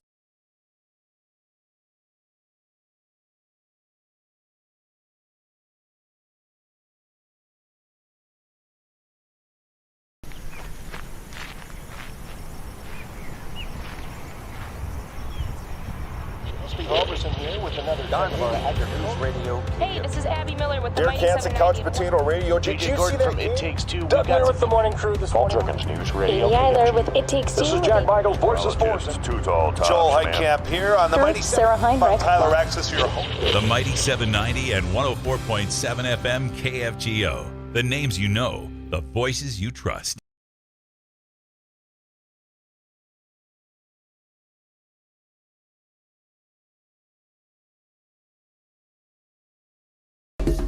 Thanks for watching News and Views on YouTube. Don't forget to subscribe and like our page. And send us a text anytime at 35270.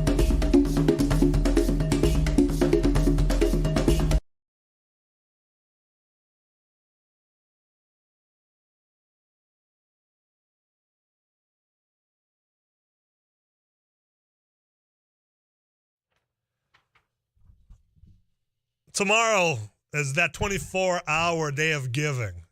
15th year that Givinghearts Day has been going on. You know what? Here to tell you about tomorrow and what's in store for all these nonprofits is Pat Trainer, Givinghearts Day. How you doing, man? I'm doing great. Thanks for having me. There we go. I'm doing great. Good. Thanks for having me. Oh, and I was asking, how are things going in the out? Because this is such a big event, and there's so much work that goes into it. I'm sure everything's just going smoothly, and everyone's just laid back at this You point. know what? I'm surrounded by awesome people, so it is going quite well. There are people in and out and in and out and in and out of the office for about the last 2 weeks, but everyone's got a smile on their face because it's a great time of year. Well, it is, and it's so important. And let me start here. This is 15 years now. On the first one, did you ever imagine what this would become? Not even close. Yeah. And this was an idea of one of my teammates, Gina Pinovich. So she runs the Lend a Hand Up program, and it's just a phenomenal part of the DMF team. But this was her idea at the end of 2007. So this is the 15th year. That incredible. First year, 40 charities, about $400,000. Last year, over 450 charities, $22 million, 42,000 plus people gave about 90,000 gifts. Wow. It is grown beyond our wildest imagination, but the charities have done an extraordinary job. They really have. Plus, we live in a really generous region. We live in a great place. Every year at this time, I think you prove that as well, because you have, as you're saying, I mean, the number of organizations now that are taking part has grown. The number of donors has grown. And I'm glad that you bring up the charities organizations, because I've noticed it. I mean, today I can count how many voicemails I have just reminding me that, hey, tomorrow's Givinghearts Day, don't forget about us. Or, you know, how many pieces of mail I've gotten, postcards saying, don't forget about us. I mean, they have put in so much time and effort to make sure that people don't forget about the good work that they're doing here. And this is a day to, at times, have your donation either matched or just go a little bit further as well. There is no question. What we've seen with these charities is nothing short of remarkable. I mean, the creative energy, you know, have you seen some of their marketing? Mm-hmm. It's phenomenal and all sorts of fun. You know, I love the heart, you know, the heart. You're seeing me wear the heart tie. Right. It brings out a smile in everybody. And they're wearing the heart suits. They're all over the state. And, you know, this Can't miss them. Exactly. Yeah. You know, this is all over North Dakota, Northwest Minnesota. It truly brings out the best in what humanity has to offer each other. It's incredible. You know, families creating annual traditions with grandma and grandpa and kids and grandkids sitting around figuring out givingheartsday.org. There's over 500 charities to choose from. Which one should we give to? Or this year, volunteer or drop off a good. See, and I'm glad you get that into the mix as well, because some people, it's been an unusual couple of years, Yes. for some people. And I don't have, maybe a pocketbook, but I got time. And that goes a long way too for some of these organizations, just to go out, help out, volunteer. And that's all available through this as well. Absolutely. And, you can act as a multiplier for your favorite charity by simply inviting your friends to be a part of that mission. Mm-hmm. Volunteer your time. We've got hundreds of people that have volunteered to be thank you ambassadors for charities. They just thank people all day long. Do you get some of those calls? Oh, yeah. Anytime you make the donation, you get a phone call just a couple days later, say, hey, thanks for thinking of us. Thanks for the donation. It goes a long ways. It's incredible. And, it's the number one reason people don't give the second gift is because no one thanked them. So it's so important to feel a part of the mission, not like a transaction. And truly, that's the way we're going to have the most healthy communities all across North Dakota and Northwest Minnesota, is if people get out and help people. And that's how you do this, through charities. Mm-hmm. Charities represent that voluntary sector where we voluntarily help, and we pick, one of these 550 charities to volunteer with, to drop off a good, to teach our kids to be a part of it.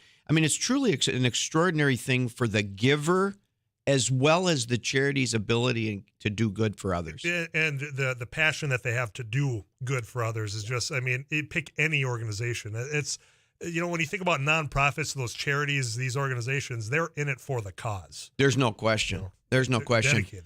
And I'll tell you what, it sure fills up my team's sales when we hang out with these charity folks that have an unlimited potential to serve others, and to see them succeed, because we operate an institute to help teach them how to friend raise. This is the Super Bowl of giving, where they really get to test on the field. Does all this stuff work, and do people support our cause? And let me tell you, the people of North Dakota, Northwest Minnesota, and beyond have proven time and time again that they do believe in these charities. And the folks that are doing the work on the front lines, they're doing an outstanding job. It's incredible how you say, just seeing that they succeed by these game plans, and seeing a nonprofit go from the first year in Givinghearts, say, maybe they raised $2,000, and they were ecstatic because it was $2,000. And then in year 3, or by the generosity of people listening right now, it'd be $20,000, and just the amplified effect, because this thing grows so much every year. And people feel good by donating. You have some other things that are potentially theirs also this year if they give. My understanding, anyway. Yeah, are we talking about all the golden tickets and the prizes and the awards? Tell us more. Super exciting. Over $30,000 to be given to charity through golden tickets. So if you give or pledge to volunteer or drop off a good with the charity, your charity is in a drawing for $1,000 up to $10,000 to be announced at 6 p.m. that night. You as a giver can also be automatically in for a 2022 Chevy Silverado donated by Gate City Bank. Amazing. Gets even better. Do you know TikTok? I do. Do you know how to do TikTok? No, I'm Tyler? not a TikToker, but I know people that spend hours on it. Okay. Yeah. Well, call them and get kids and folks to teach you, because if you do a TikTok video and become part of the $25,000 challenge that Bell Bank has sponsored, your charity that you nominate, and it's not based on your skill, it's just a random drawing. I know you're laughing. I'm nervous already. $25,000 they're in a drawing for. That's crazy. We're over 130,000 views the last I checked. Yes, it's amazing. So go to that website, givingheartsday.org, look up the TikTok challenge. We can give at 12:01 tonight. That will go all the way through midnight, on February 10th. Yeah. So there's time for you to go get a young person to teach you how to do it. And it's got to be maybe my niece. I think she lives on that thing. I'll give her a call tonight and say, walk me through this. I just need the 101 because I want that 25,000.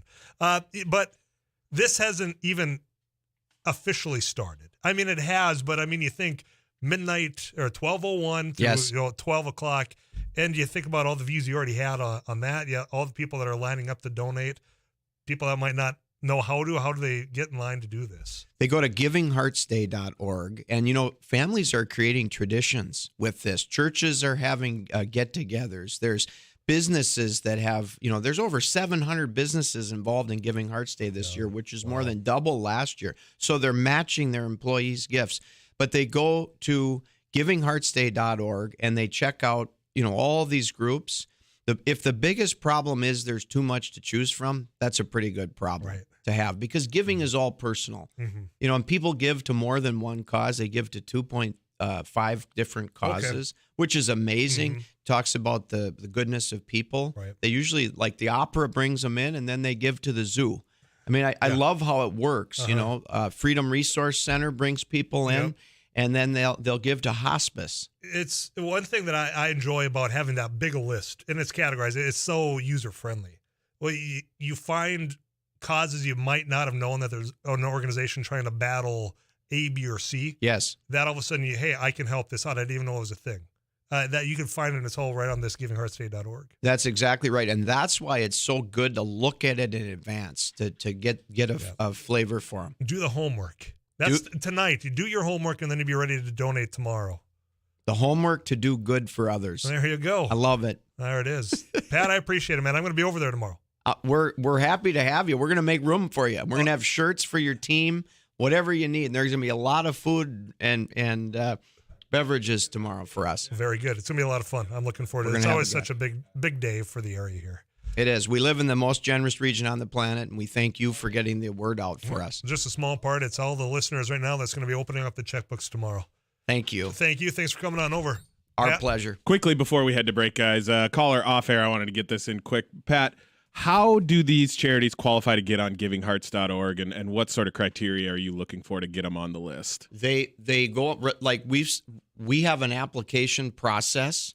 So they get on a list. They're usually the application closed like in October, because we train charities throughout the whole year, and it's pretty simple to be involved. We just want to prepare groups, 501c3s, to be involved. North Dakota, Northwest Minnesota charities. Well, I appreciate that caller calling in with that question. Perhaps a new organization for you next year is what I'm kind of gathering, maybe. Usually by the time we get through Giving Hearts Day, there's over 75 charities that are on the list for next year. Like we had 50 new charities this year.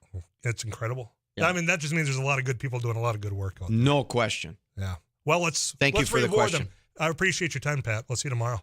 Pat Trainer, Giving Hearts Day. Again, givingheartsday.org. I'm going to get you a weather update from Too Tall Tom. We'll wrap up the second hour of Afternoons Live next.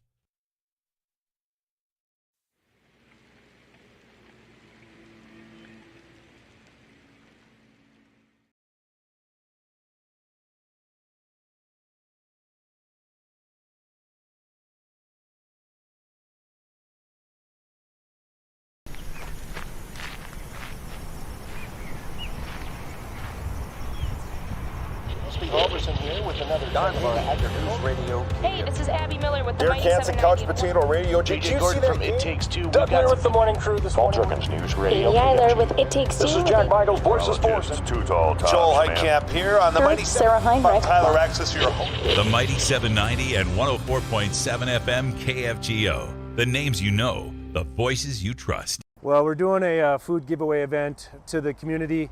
A lot of people are facing food insecurity at this time. As we can tell, we had to start about an hour early because we just had so many people lined up. So as people come up and they need whatever they need, volunteers are taking care of it. It's all contactless, so nobody has to get out, and just making sure whatever the greatest need. We're just getting the greatest good. When we're going until the food is out. As people are coming in, if they need 2 boxes and 2 gallons of milk, that's what we're giving. We don't want to leave anybody out. I was in the hospital, and I saw a flyer on the wall. And all the nurses were talking about taking people down there to get food and stuff. I got out last night, the hospital last night, and I said, man, I'm going to do this. When I came from Williston here, I lived on these streets for 3 years, caring. And that's what this is. That's the way I see it. Very helpful. I think it's going to be very helpful because I know people that are doing without. I think it's truly remarkable how much need there is out there. Like I said, we were going to start at noon, but we had so many people lined up. We started at 11, and volunteers have been working their tail off since then. I'm thankful for that. I think this shows that there is some huge needs in the community, and we got some things we got to address.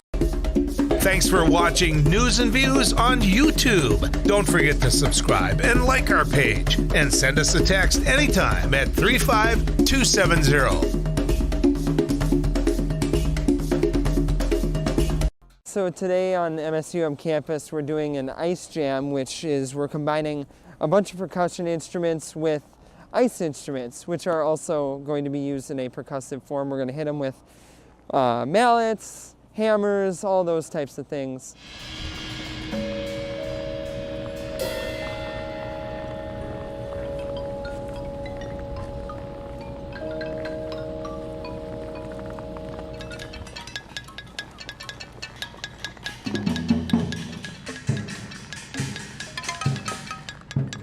Today is all improv, so we're all just kind of working with ideas that we just kind of think of as we go, and we kind of play off each other, and it's fun to collaborate but also have a sense of independence.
If you have a little change in your pocket going ching-a-ling-a-ling, maybe you want to invest in some properties. You know what? Eric Hatch, he's got the hookup for you. How you doing, Eric?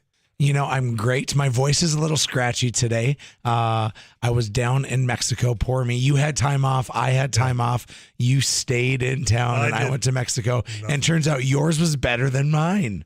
I was slightly jealous because when I was doing nothing, I saw a lot of other people doing nothing, but their toes were in the sand. Yeah. And I was questioning, am I doing this right? I think you did. Montezuma got his revenge on me, and I threw up so much that it wrenched my vocal cords. Oh. And so, do you have some bad oysters down there, or what? I don't know what it was. Like, I just always try to eat just deep fried food and avoid all that trouble. But I ate a vegetable or something, and something green. It was all dangerous. Eric Hatch, you know what? He's keeping it real. If you have any questions buying and selling, now's your chance. 35270. You send them in if you want to call. That's cool. 237-5948. It's keeping it real right after this KFGO News.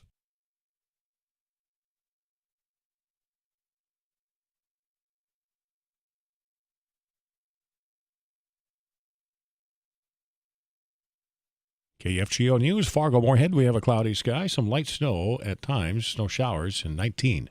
I'm Paul Juergens. A federal judge has sentenced a Fargo man to more than 11 years in prison for helping set up men who believe that they were meeting prostitutes. 22-year-old Jordan Kraft is among several people convicted in the case. Prosecutors say Kraft and 21-year-old Harley Haugen of Fargo worked with the others to lure the men to Fargo apartments or homes where they were threatened, robbed, and sometimes assaulted. They met the men through ads posted on Skip the Games. The U.S. Attorney's Office says Kraft, Haugen, and the others did not believe that the victims would report the crimes. A man was arrested in Fargo last night on suspicion of terrorizing, reckless endangerment, and driving under the influence of drugs after a disturbance at PetroServe at I-94 and South University Drive. Police say 35-year-old Nathaniel Graywind was holding a sharp object inside the store. Graywind is also accused of ramming two vehicles in the convenience store's parking lot and damaging other vehicles with the object. Graywind received medical treatment for cuts on his hand and was arrested. One witness suffered minor cuts from shattered glass on a vehicle. A man has been hit by a snowplow near Detroit Lakes. It happened early this morning. The Becker County Sheriff's Office responded to a call from the Highway Department reporting that one of the county's plows had struck a person on County Highway 21 north of Richwood. That was around 3 this morning. The road was snow and ice covered at the time. The plow driver gave first aid to the unconscious man until emergency personnel arrived. 39-year-old Matthew Joel Larson of White Earth was transported to Essentia St. Mary's Hospital in Detroit Lakes. The extent of Larson's injuries has not been released. Former North Dakota U.S. Attorney Drew Wrigley has taken the oath of office as Attorney General.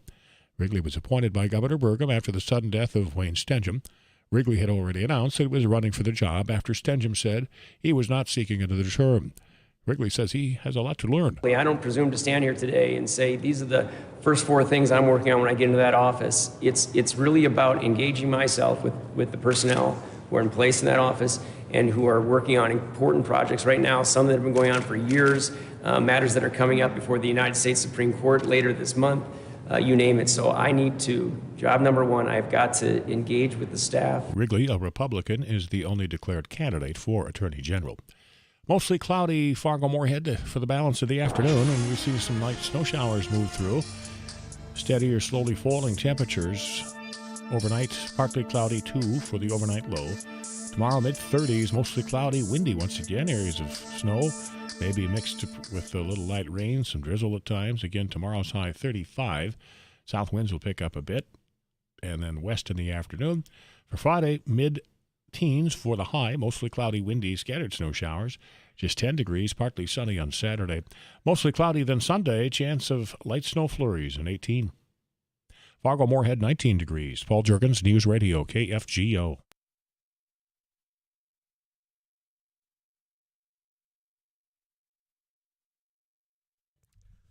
It's already the second Wednesday of February. Boy, that's gone by fast. And I'm not complaining one bit. If February is gone in 2 shakes of a lamb's tail, I think that's what the kids are saying now.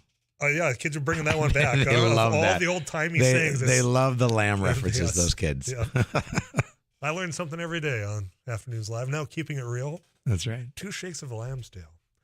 How's it going, man? It's only been like 2 weeks, but it has. Yeah. I had some travel in January, and so we did our show a little later in January, and now with it being February 8th, we're hitting it again, and life is great. There were some people that were losing their minds when they realized it was keeping it real because they didn't understand that we had to move last month back. They're like, it's already, it's been a month. They're like, no, it's been a couple weeks. My aunt, who is a religious listener, she lives in Sartell, Minnesota now, so she's listening right now. Ann, hi, how are you? Great to see you. Yeah. Good luck with Scrabble today. She loves Scrabble. She messaged me. She's like, why weren't you on air? And so I got the question the second week in January. January. I'm like, I'm traveling, and so that's dedication. So it threw her off. It threw people in the KFGO studio off because they saw me and they're like, oh my gosh, is this like?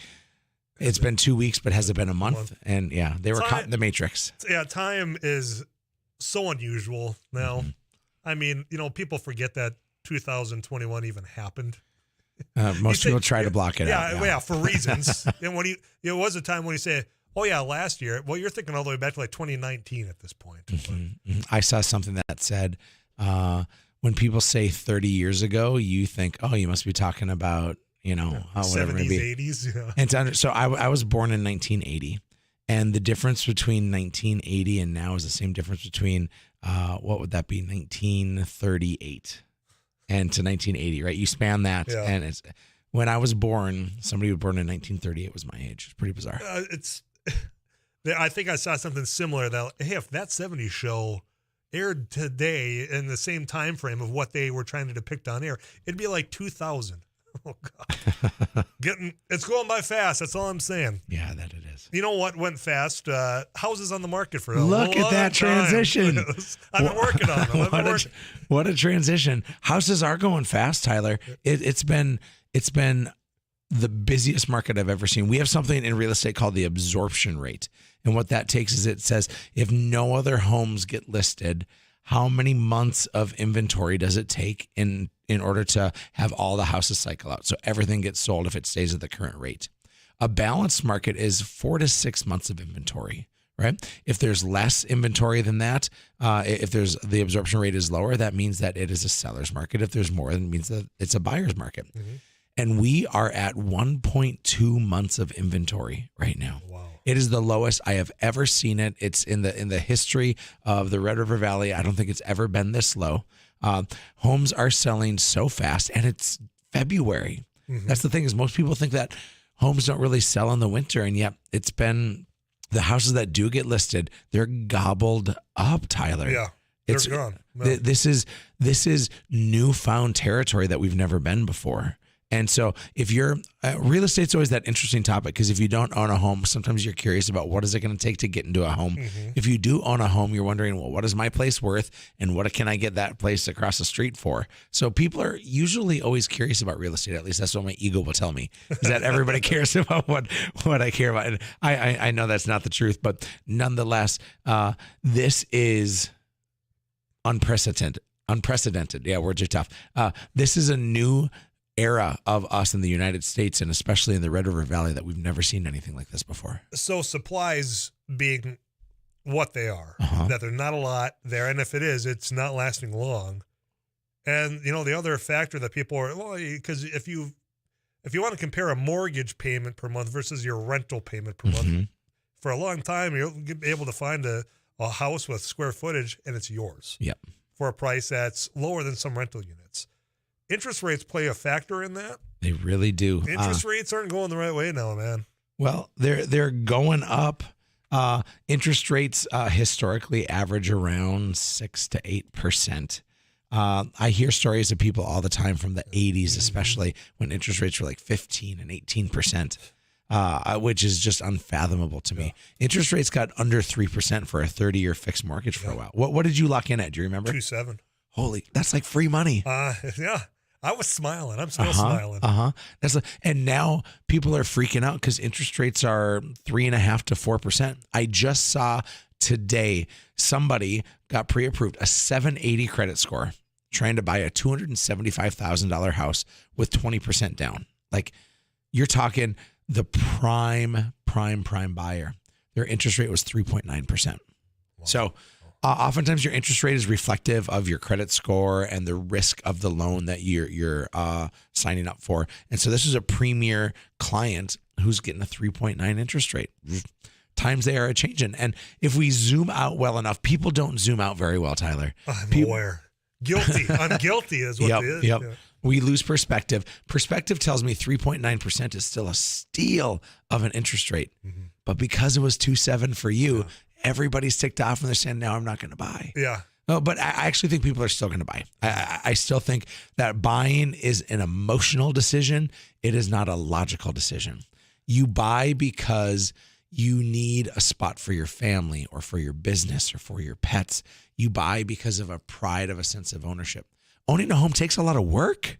Yeah. Things break. It gets expensive. If you're renting from somebody else, that's somebody else's problem. You're just paying the rent consistently, but also it's like the worst plan ever because you're just throwing money at something. We had such an interesting thing that happened. Back in August, somebody bought a house with us. And that wasn't the interesting part. Hopefully that happens all the time. But that's supposed to be a daily thing, right? I sure hope so. Otherwise, I'm in trouble. Back in August, somebody bought a house and they had to compete to win on it. So they paid a premier price of $300,000 for the house, probably worth $285,000 or $290,000. They paid $300,000. Not a terrible price, but of course, with a great interest rate, they're still pretty far ahead. Mm-hmm. In January, they had to sell. They had life happen, and in January, they had to sell.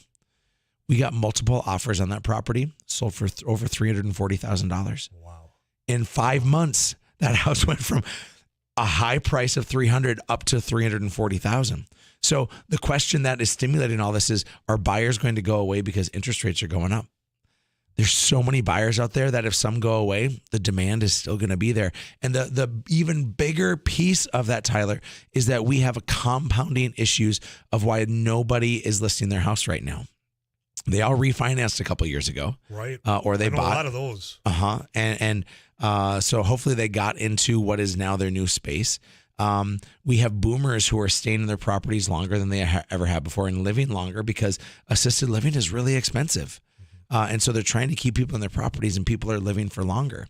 You compound on that the National Association of Home Builders didn't keep up with the demand that was there because when the market crashed in 2008, why would you go and build a house at a premier price when homes were selling around the country for 10, 20, 30, 40% under value? So they just stopped building for 6 or 7 years. I mean, there were still some homes being built, but not like we have a housing shortage of 6 to 7 million homes right now is what's estimated in the United States, that there's 6 or 7 million buyers that can't find what they're looking for. Well, that actually goes, if you have a question for Eric Hatch, just keeping it real, you just got to text it into 35270 or call us. Laney Studio line is 237-5948. Tyler, ask Eric, what do you project the absorption rate to be in October? Ooh, that's a very specific month. That's what I thought too. Somebody's got to buy or sell on their mind for October. That's right. If things continue the way in which they are, the absorption rate is going to be between 1 and 2 months for the entire year. What we saw last year was that the absorption rate was between 1.5 and 2.5 months. I think that we are in more demand right now for properties than we were last year. And so that tells me that we're going to see a lower absorption rate. And so what I'm predicting, Tyler, and to our wonderful texter, I think that this market is here to stay. When is it going to change? Either interest rates have to jump up so massively that the buyers just leave and flee. I don't think that's going to happen because the government's not going to have that issue happen of the same things that have caused big market crashes in the past. Or we're going to see, we're going to have to see such a major change of inventory coming to the market. I don't know what's going to do that. I really don't. Fargo and the Red River Valley continues to grow. We have healthy businesses. Mm-hmm. We have stable economies. Sure, the weather stinks for half of the year, but all of us are crazy enough to still stick around. Yeah, we had that fake spring yesterday. Oh, man. Did you see how tan I got? Yeah. It was baking out there. This person texts back, we're going to be selling in Hawley. Oh, okay. So. Yeah. Hawley is 25 minutes from Fargo. Just depends on how fast you drive. And how Highway 10 is. True story. This time of year is that other. True story.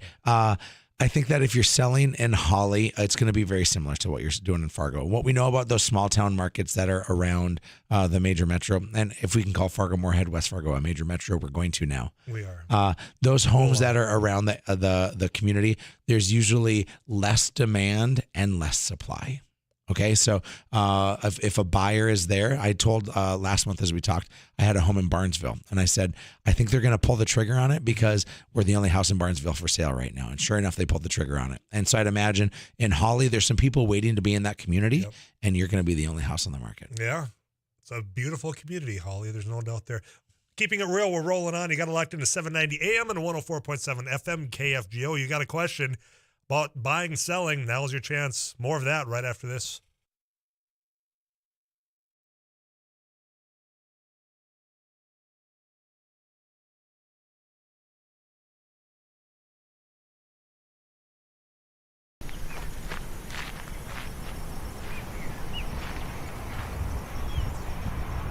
Halverson here with another News Radio. Hey, this is Abby Miller with the Derek Hansen, Couch Potato Radio. Did you see that from It Takes Two? Doug Miller with the morning crew this morning. Jerkins News Radio. Amy Eiler with It Takes Two. This is Jack Michaels, Voice of Sports. Joel Heitkamp here on the Mighty Sarah Heinrich. Tyler Axis, your host. The Mighty 790 and 104.7 FM KFGO. The names you know, the voices you trust.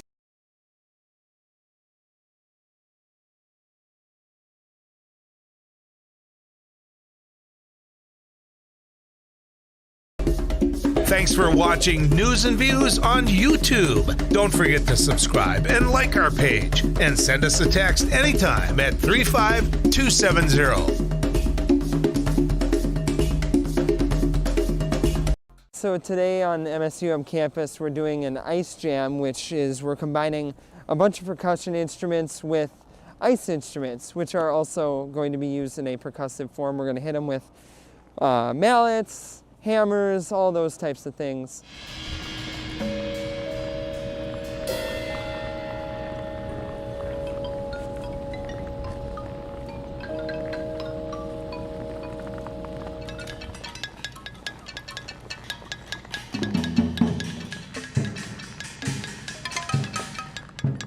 Today is all improv, so we're all just kind of working with ideas that we just kind of think of as we go, and we kind of play off each other, and it's fun to collaborate but also have a sense of independence.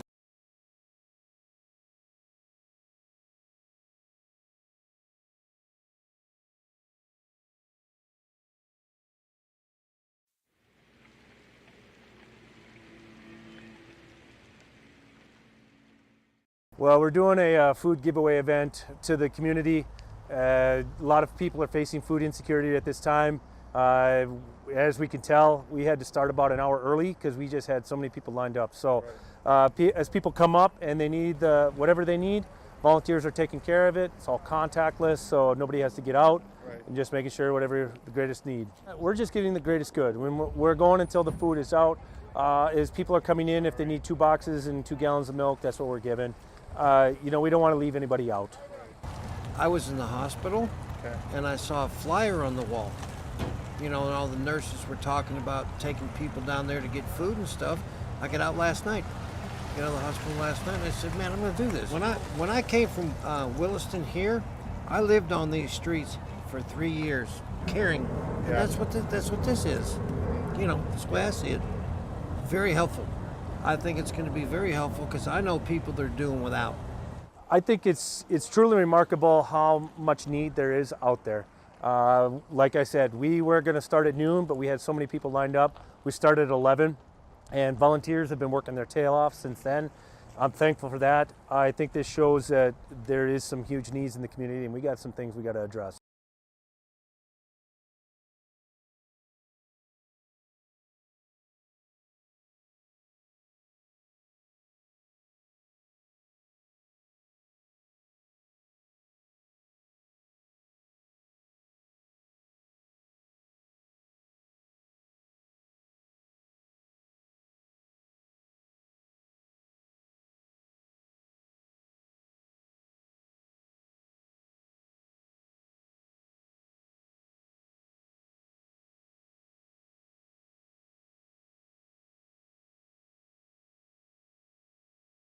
Polylines for bringing in what we thought was a relic for a moment. Some Fig Newtons. We had a weird moment when it went away from us talking, and Paulie walked in carrying a box of Fig Newtons. Turns out it was a little Debbie fig bar. They've expanded the arsenal of what they provide you in just a snack variety.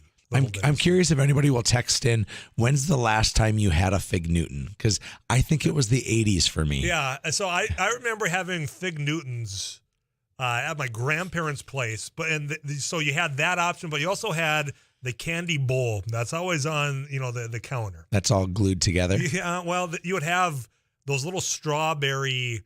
They were individually wrapped, but there was like a gooey strawberry center fill also. I can taste it as you describe it. Yeah. They still make those? I have no idea. If they idea. make Fig Newtons, they better be making those strawberry candies. Is that fig on the inside of those strawberries? Is that what that is? Yeah, no, I have no idea. I don't either. It was delicious is all I know. Mm-hmm. Savory. We had a caller off here and she was driving, so I respect her not wanting to come on. Get where you're going safely. Wondering about lake property. Oh, man. Lake property is interesting. The market isn't like the market doesn't stop in lake property, but it sure quiets down in the winter. What we'll see is that most. That dang Fig Newton. Pardon me. I know I got well, the you have to have like a gallon of milk to get the fig down is what the thing is. The market will really start to show itself in probably early April. So listings will start to make their way on. Buyers are looking right now. They're wide-eyed and bushy-tailed, and you'll want to have the buyer, you'll want to have the listings highlight what the place actually looks like without snow. Of course, people are buying lakes not just for the house, but for the property and the lake and the view and all that. And if it's just all white, it's really hard to showcase. So what we see is when spring starts to happen, the buyers come out in droves, but certainly the listings will start to show themselves as well. People looking to get into a new cabin or to simply call that chapter of their life done. But lake property is going to be very hard to come by this season.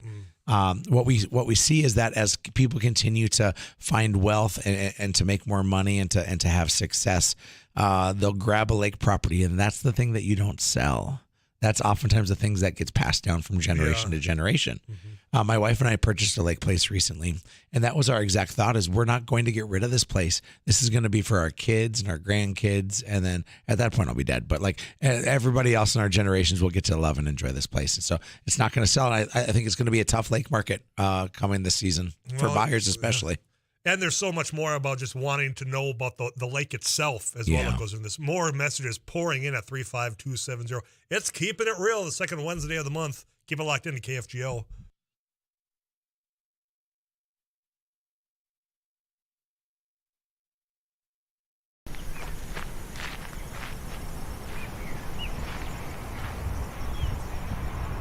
Roberson here with another News Radio. Hey, this is Abby Miller with the Dear Mighty Kansas 790. Couch Potato Radio. Did you see that from It Takes Two? Doug Miller with the morning crew this morning. News Radio. Amy Eiler with It Takes Two. This is Jack Michaels, Voices Forces. Too tall. Joel Heitkamp here on the Mighty Sarah Heinrich. Tyler Axis, your host. The Mighty 790 and 104.7 FM KFGO. The names you know, the voices you trust. So today on MSUM campus, we're doing an ice jam, which is we're combining a bunch of percussion instruments with ice instruments, which are also going to be used in a percussive form. We're going to hit them with mallets, hammers, all those types of things.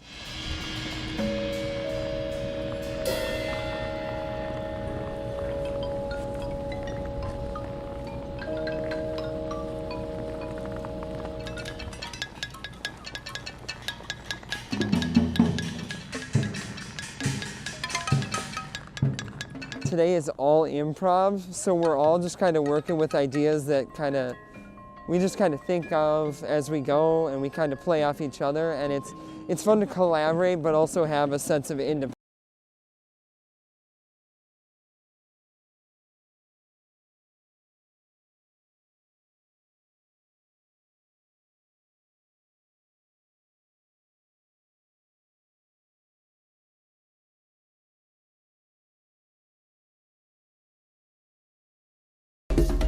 Thanks for watching News and Views on YouTube. Don't forget to subscribe and like our page. And send us a text anytime at 35270.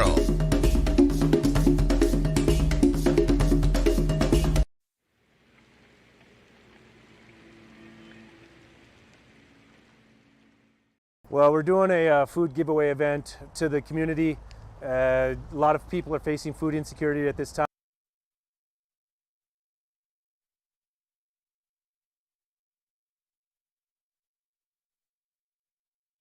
KFGO News, Fargo-Moorhead. It is mostly cloudy, 18 degrees. I'm Paul Jurgens. A federal judge has sentenced a Fargo man to more than 11 years in prison for helping set up men who believed that they were meeting prostitutes. 22-year-old Jordan Kraft is among several people convicted in the case. Prosecutors say Kraft and 21-year-old Harley Haugen of Fargo worked with the others to lure the men to Fargo apartments or homes, where they were threatened, robbed, and sometimes assaulted. They met the men through ads posted on Skip the Games. The U.S. Attorney's Office says Kraft, Haugen, and the others did not believe that the victims would report the crimes. Drew Wrigley has become the 30th Attorney General in the history of North Dakota. He has been sworn into office, replacing Wayne Stenjum, who died of a sudden heart attack last month as he was preparing to retire. Wrigley was appointed U.S. Attorney by two previous Republican presidents. The people who have worked with me, whether it's reporters or other people know this in the past, I'm an easily accessible person. I'm going to remain an easily accessible person. I'm a transparent person about here's how we're deciding this, and this is what the information is that we're relying on, and I'm going to remain so as I go forward. And at the end of the day, I pride myself on being an accountable person. Wrigley says he has plenty of work to do to get up to speed on the issues and cases that the office is involved with. He served as lieutenant governor under former Governor Jack Dalrymple. He will ask for the Republican nomination to run for Attorney General in November. 18, this is KFGO News.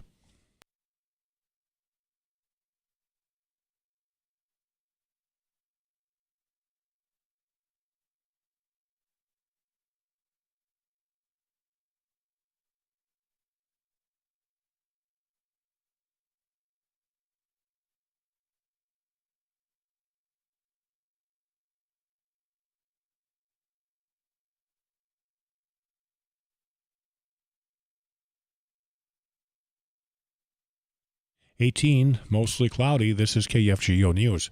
A man was arrested in Fargo on suspicion of terrorizing, reckless endangerment, and driving under the influence of drugs after disturbance at PetroServe at I-94 and South University Drive last night.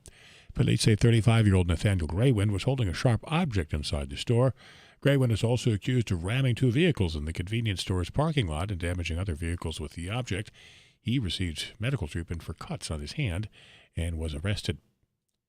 Voters in the rural North Dakota school district of Litchfield-Marion have approved a bond referendum on a $13 million project to build a new school.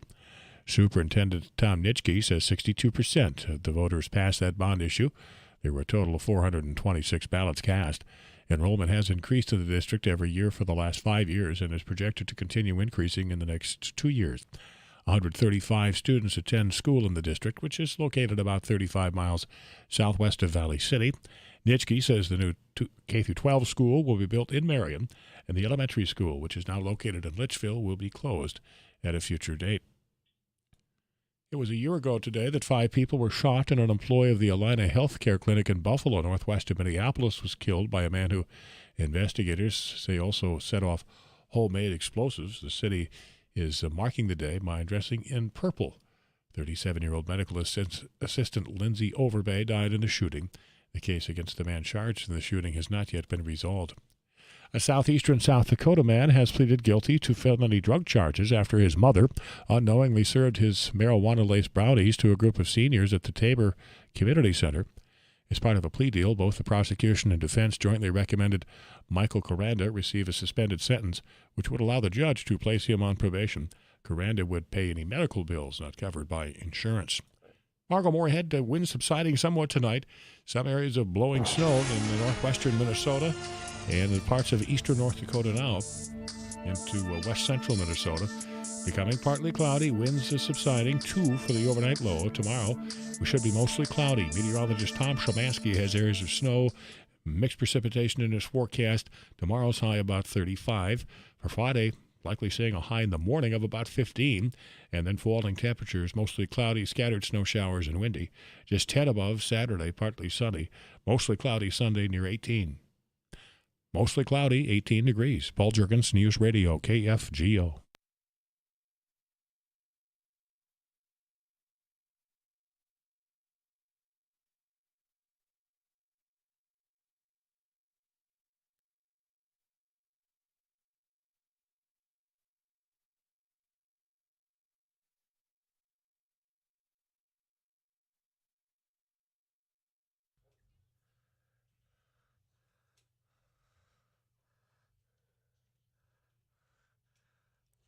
I'm not going to let it get there, Eric. It's going to be 3 minutes till we get to the chorus. But hey, if you've had a hard day, there's nothing like getting home and kicking your feet up. Oh, the best. Having a glass of wine or a Fig Newton, which, speaking of, our good friend Jim Shaw texted. And hey, just for your information, the Fig Newton is named after my hometown of Newton, Massachusetts. I assumed it would have been named after a person, but instead it's an entire community. Yeah. Isn't that fun? Now you know. Thanks, Jim. Yeah, I appreciate that, Jim. And also, thanks for filling in the last couple of days. Here's what's coming up. More of your questions. You got your pen and paper out? I'm ready. You got a message. Yep. Here's one for you. Eric is real estate inflation proof. Another one. We'll answer these on the flip side of CBS. What have appreciation rates in Fargo done for the last 2 years? So those are two topics waiting for you when we come back. Can't wait. Right here on Keeping It Real. This is KFGO Fargo. Stick around.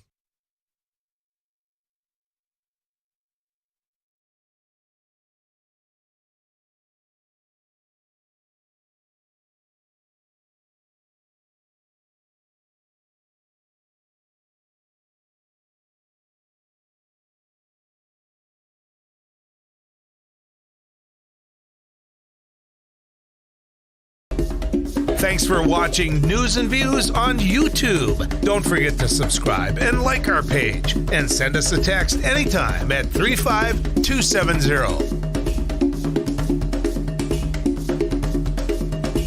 So today on MSUM campus, we're doing an ice jam, which is we're combining a bunch of percussion instruments with ice instruments, which are also going to be used in a percussive form. We're going to hit them with mallets, hammers, all those types of things.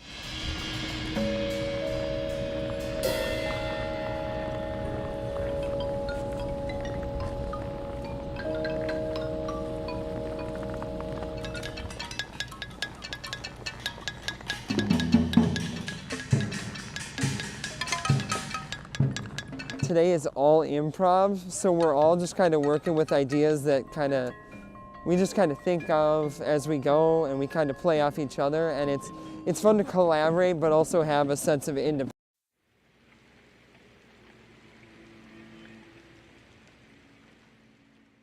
Well, we're doing a food giveaway event to the community. A lot of people are facing food insecurity at this time. As we can tell, we had to start about an hour early because we just had so many people lined up. So as people come up and they need whatever they need, volunteers are taking care of it. It's all contactless, so nobody has to get out, and just making sure whatever the greatest need. We're just giving the greatest good. When we're going until the food is out. As people are coming in, if they need 2 boxes and 2 gallons of milk, that's what we're giving. We don't want to leave anybody out. I was in the hospital, and I saw a flyer on the wall. And all the nurses were talking about taking people down there to get food and stuff. I got out last night.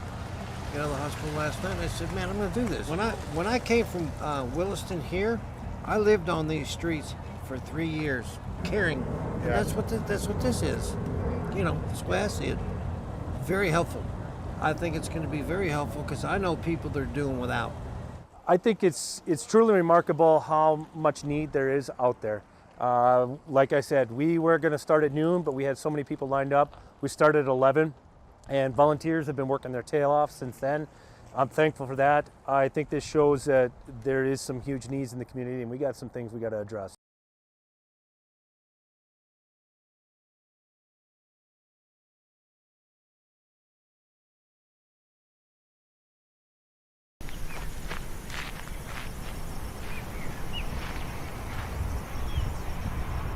Roberson here with another News Radio. Hey, this is Abby Miller with the Derek Mighty Hansen, 790. Couch Potato Radio. Did you see that from It Takes Two. Doug Miller with the morning crew this morning. Jerkins News Radio. Amy Eiler with It Takes Two. This is Jack Michaels, Voice of Sports. Too tall. Joel Heitkamp here on the Mighty Sarah 7. Heinrich. Tyler Axis, your host. The Mighty 790 and 104.7. Eric Hatch is the person for you. I want to get this out from our very own Scotty Winston before I get to the questions, though.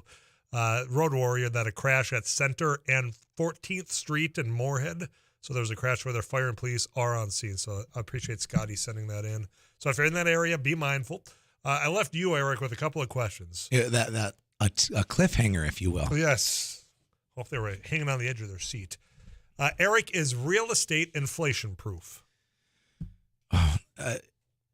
Real estate appreciates and goes up with the market, but I think that it tends to outpace inflation. Inflation historically is 2.5% to 3%. Real estate appreciates on average 4 to 4.5% a year. Well, you gave us an example of a house earlier and what happened in 4 or 5 months. So as inflation has been happening, certainly real estate is reflective of that, which is actually nice. Is you want something to outpace inflation. And that's what I think real estate does, is it tends to outpace inflation. And there's, of course, the value of it's like a savings account. So as you tuck money in each month, you're paying down your mortgage sum on top of it appreciating. The example I've used is this, is let's say you purchase a $200,000 house and you decide this is going to be your savings account. So for 30 years, you're going to be paying in $1,300 a month. Let's just say roughly that's what your mortgage is. Well, the first $250 of your mortgage is actually the last $250.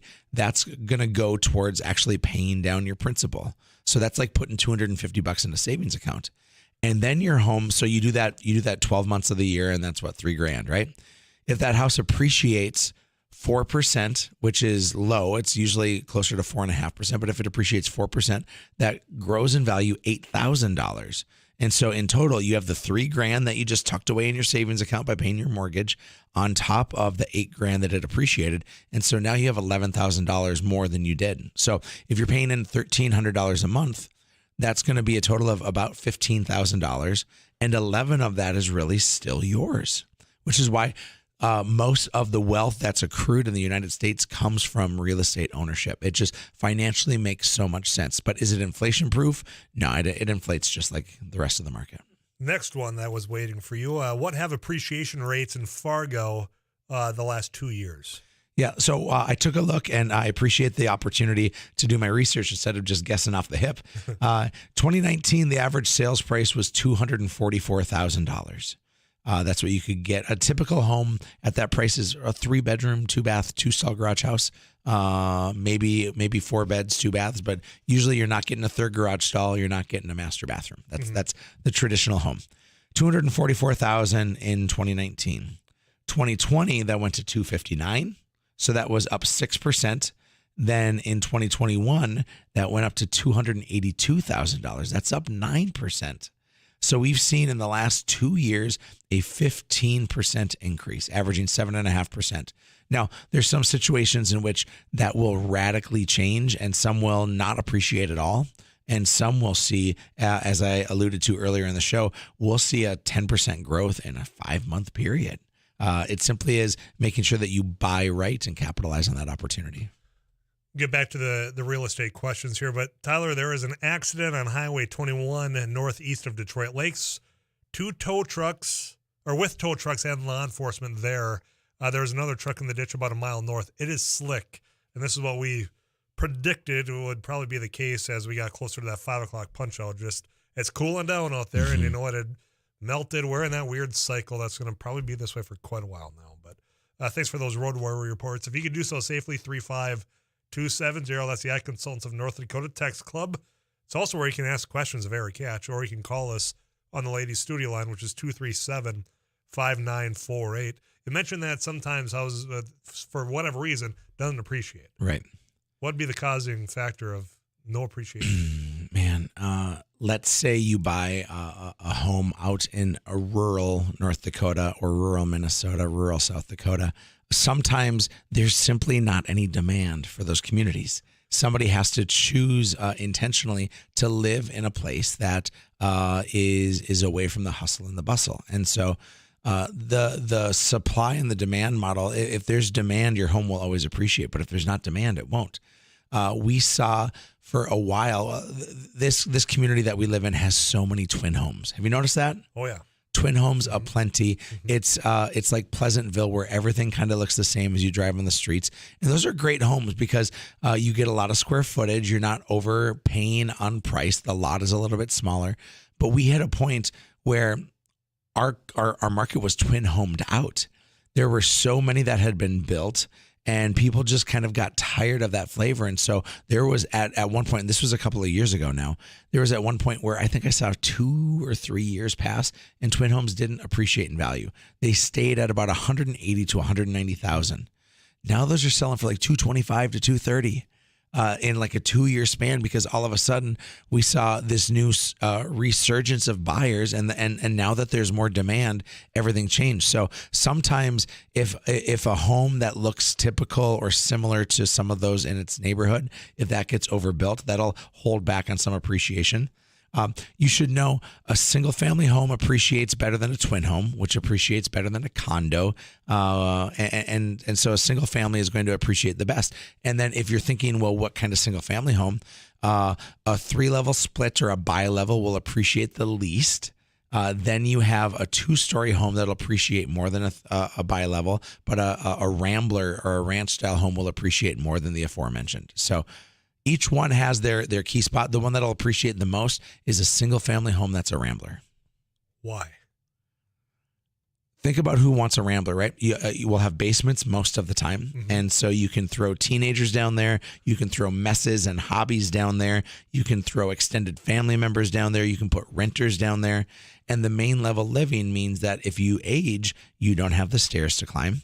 If you aren't aging, I mean, we're all aging, but if you're able to walk stairs, it still is an appealing model for you, because those come traditionally with larger basements because there's a bigger footprint of the house. And so it appeals to the grandiose of markets. A split level or a 3-level home, this community has overbuilt on those as well. And so we see that appreciate the least, because the landing, when they're beautifully made homes, and they're sensible because you don't have to dig as deep. It's a 4-foot basement instead of an 8-foot or 9-foot basement. And so your cost is less. But the problem is usually the landing that you come in on is small, and that will wear and tear on somebody.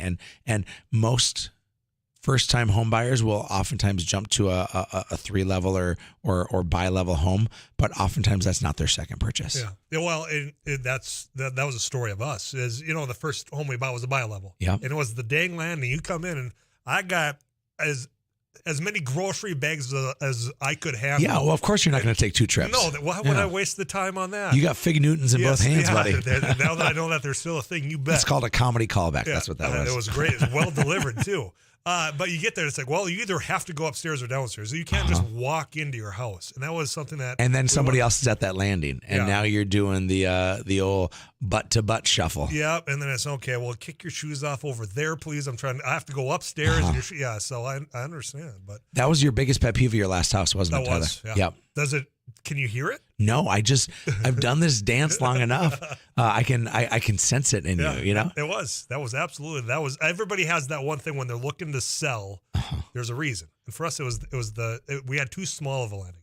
It's not that we disliked a bi-level. It's just, you came in and you had such a little space. Now, I know I've been in bi-levels that they had a rather large landing, and that took care of it.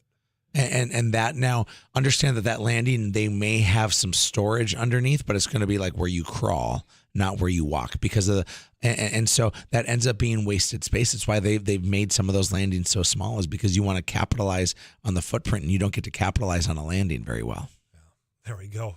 I felt good to get that off my chest. Finally, get that this is confession right now. It was. I got to get this weather update from Tooth All Tom. Questions. We got another segment with Eric Hatch right around the corner here, plus any road reports. We'll take those as everybody's getting ready, looking at the clock. We're almost there. It's fast approaching the 5 o'clock punch out. I'm Tyler Axonis. Stick around.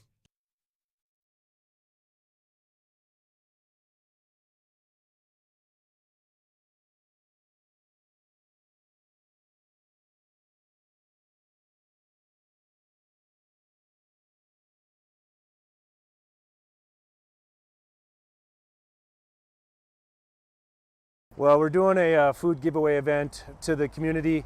A lot of people are facing food insecurity at this time. As we can tell, we had to start about an hour early because we just had so many people lined up. So as people come up and they need whatever they need, volunteers are taking care of it. It's all contactless, so nobody has to get out. And just making sure whatever the greatest need. We're just giving the greatest good. When we're going until the food is out. As people are coming in, if they need 2 boxes and 2 gallons of milk, that's what we're giving. We don't want to leave anybody out. I was in the hospital, and I saw a flyer on the wall. And all the nurses were talking about taking people down there to get food and stuff. I got out last night. Got out of the hospital last night, and I said, man, I'm going to do this. When I came from Williston here, I lived on these streets for 3 years, caring. And that's what this is. That's the way I see it. Very helpful. I think it's going to be very helpful because I know people that are doing without. I think it's truly remarkable how much need there is out there. Like I said, we were going to start at noon, but we had so many people lined up. We started at 11, and volunteers have been working their tail off since then. I'm thankful for that. I think this shows that there is some huge needs in the community, and we got some things we got to address. So today on MSUM campus, we're doing an ice jam, which is we're combining a bunch of percussion instruments with ice instruments, which are also going to be used in a percussive form. We're going to hit them with mallets, hammers, all those types of things.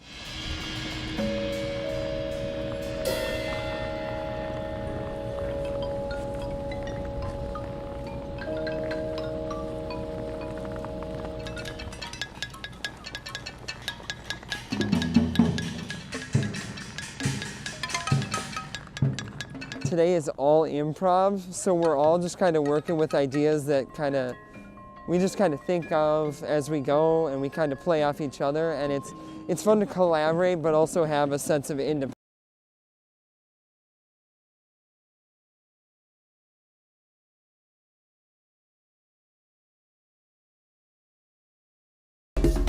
Thanks for watching News and Views on YouTube. Don't forget to subscribe and like our page, and send us a text anytime at 35270.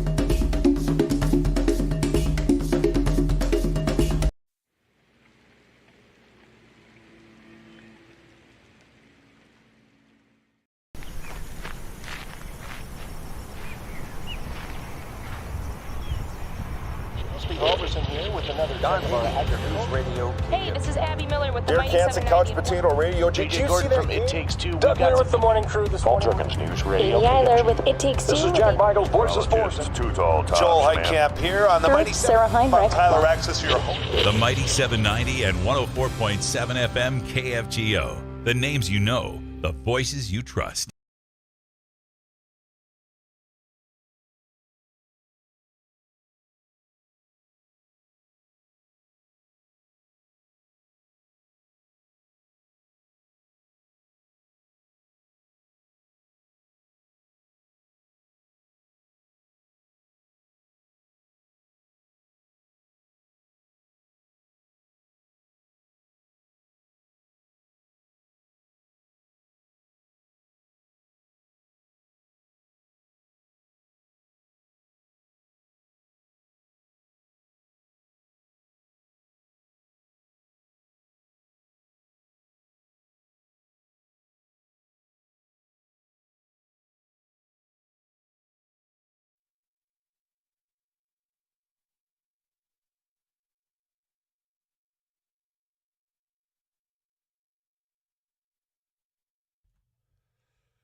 Keeping it real every second Wednesday of the month.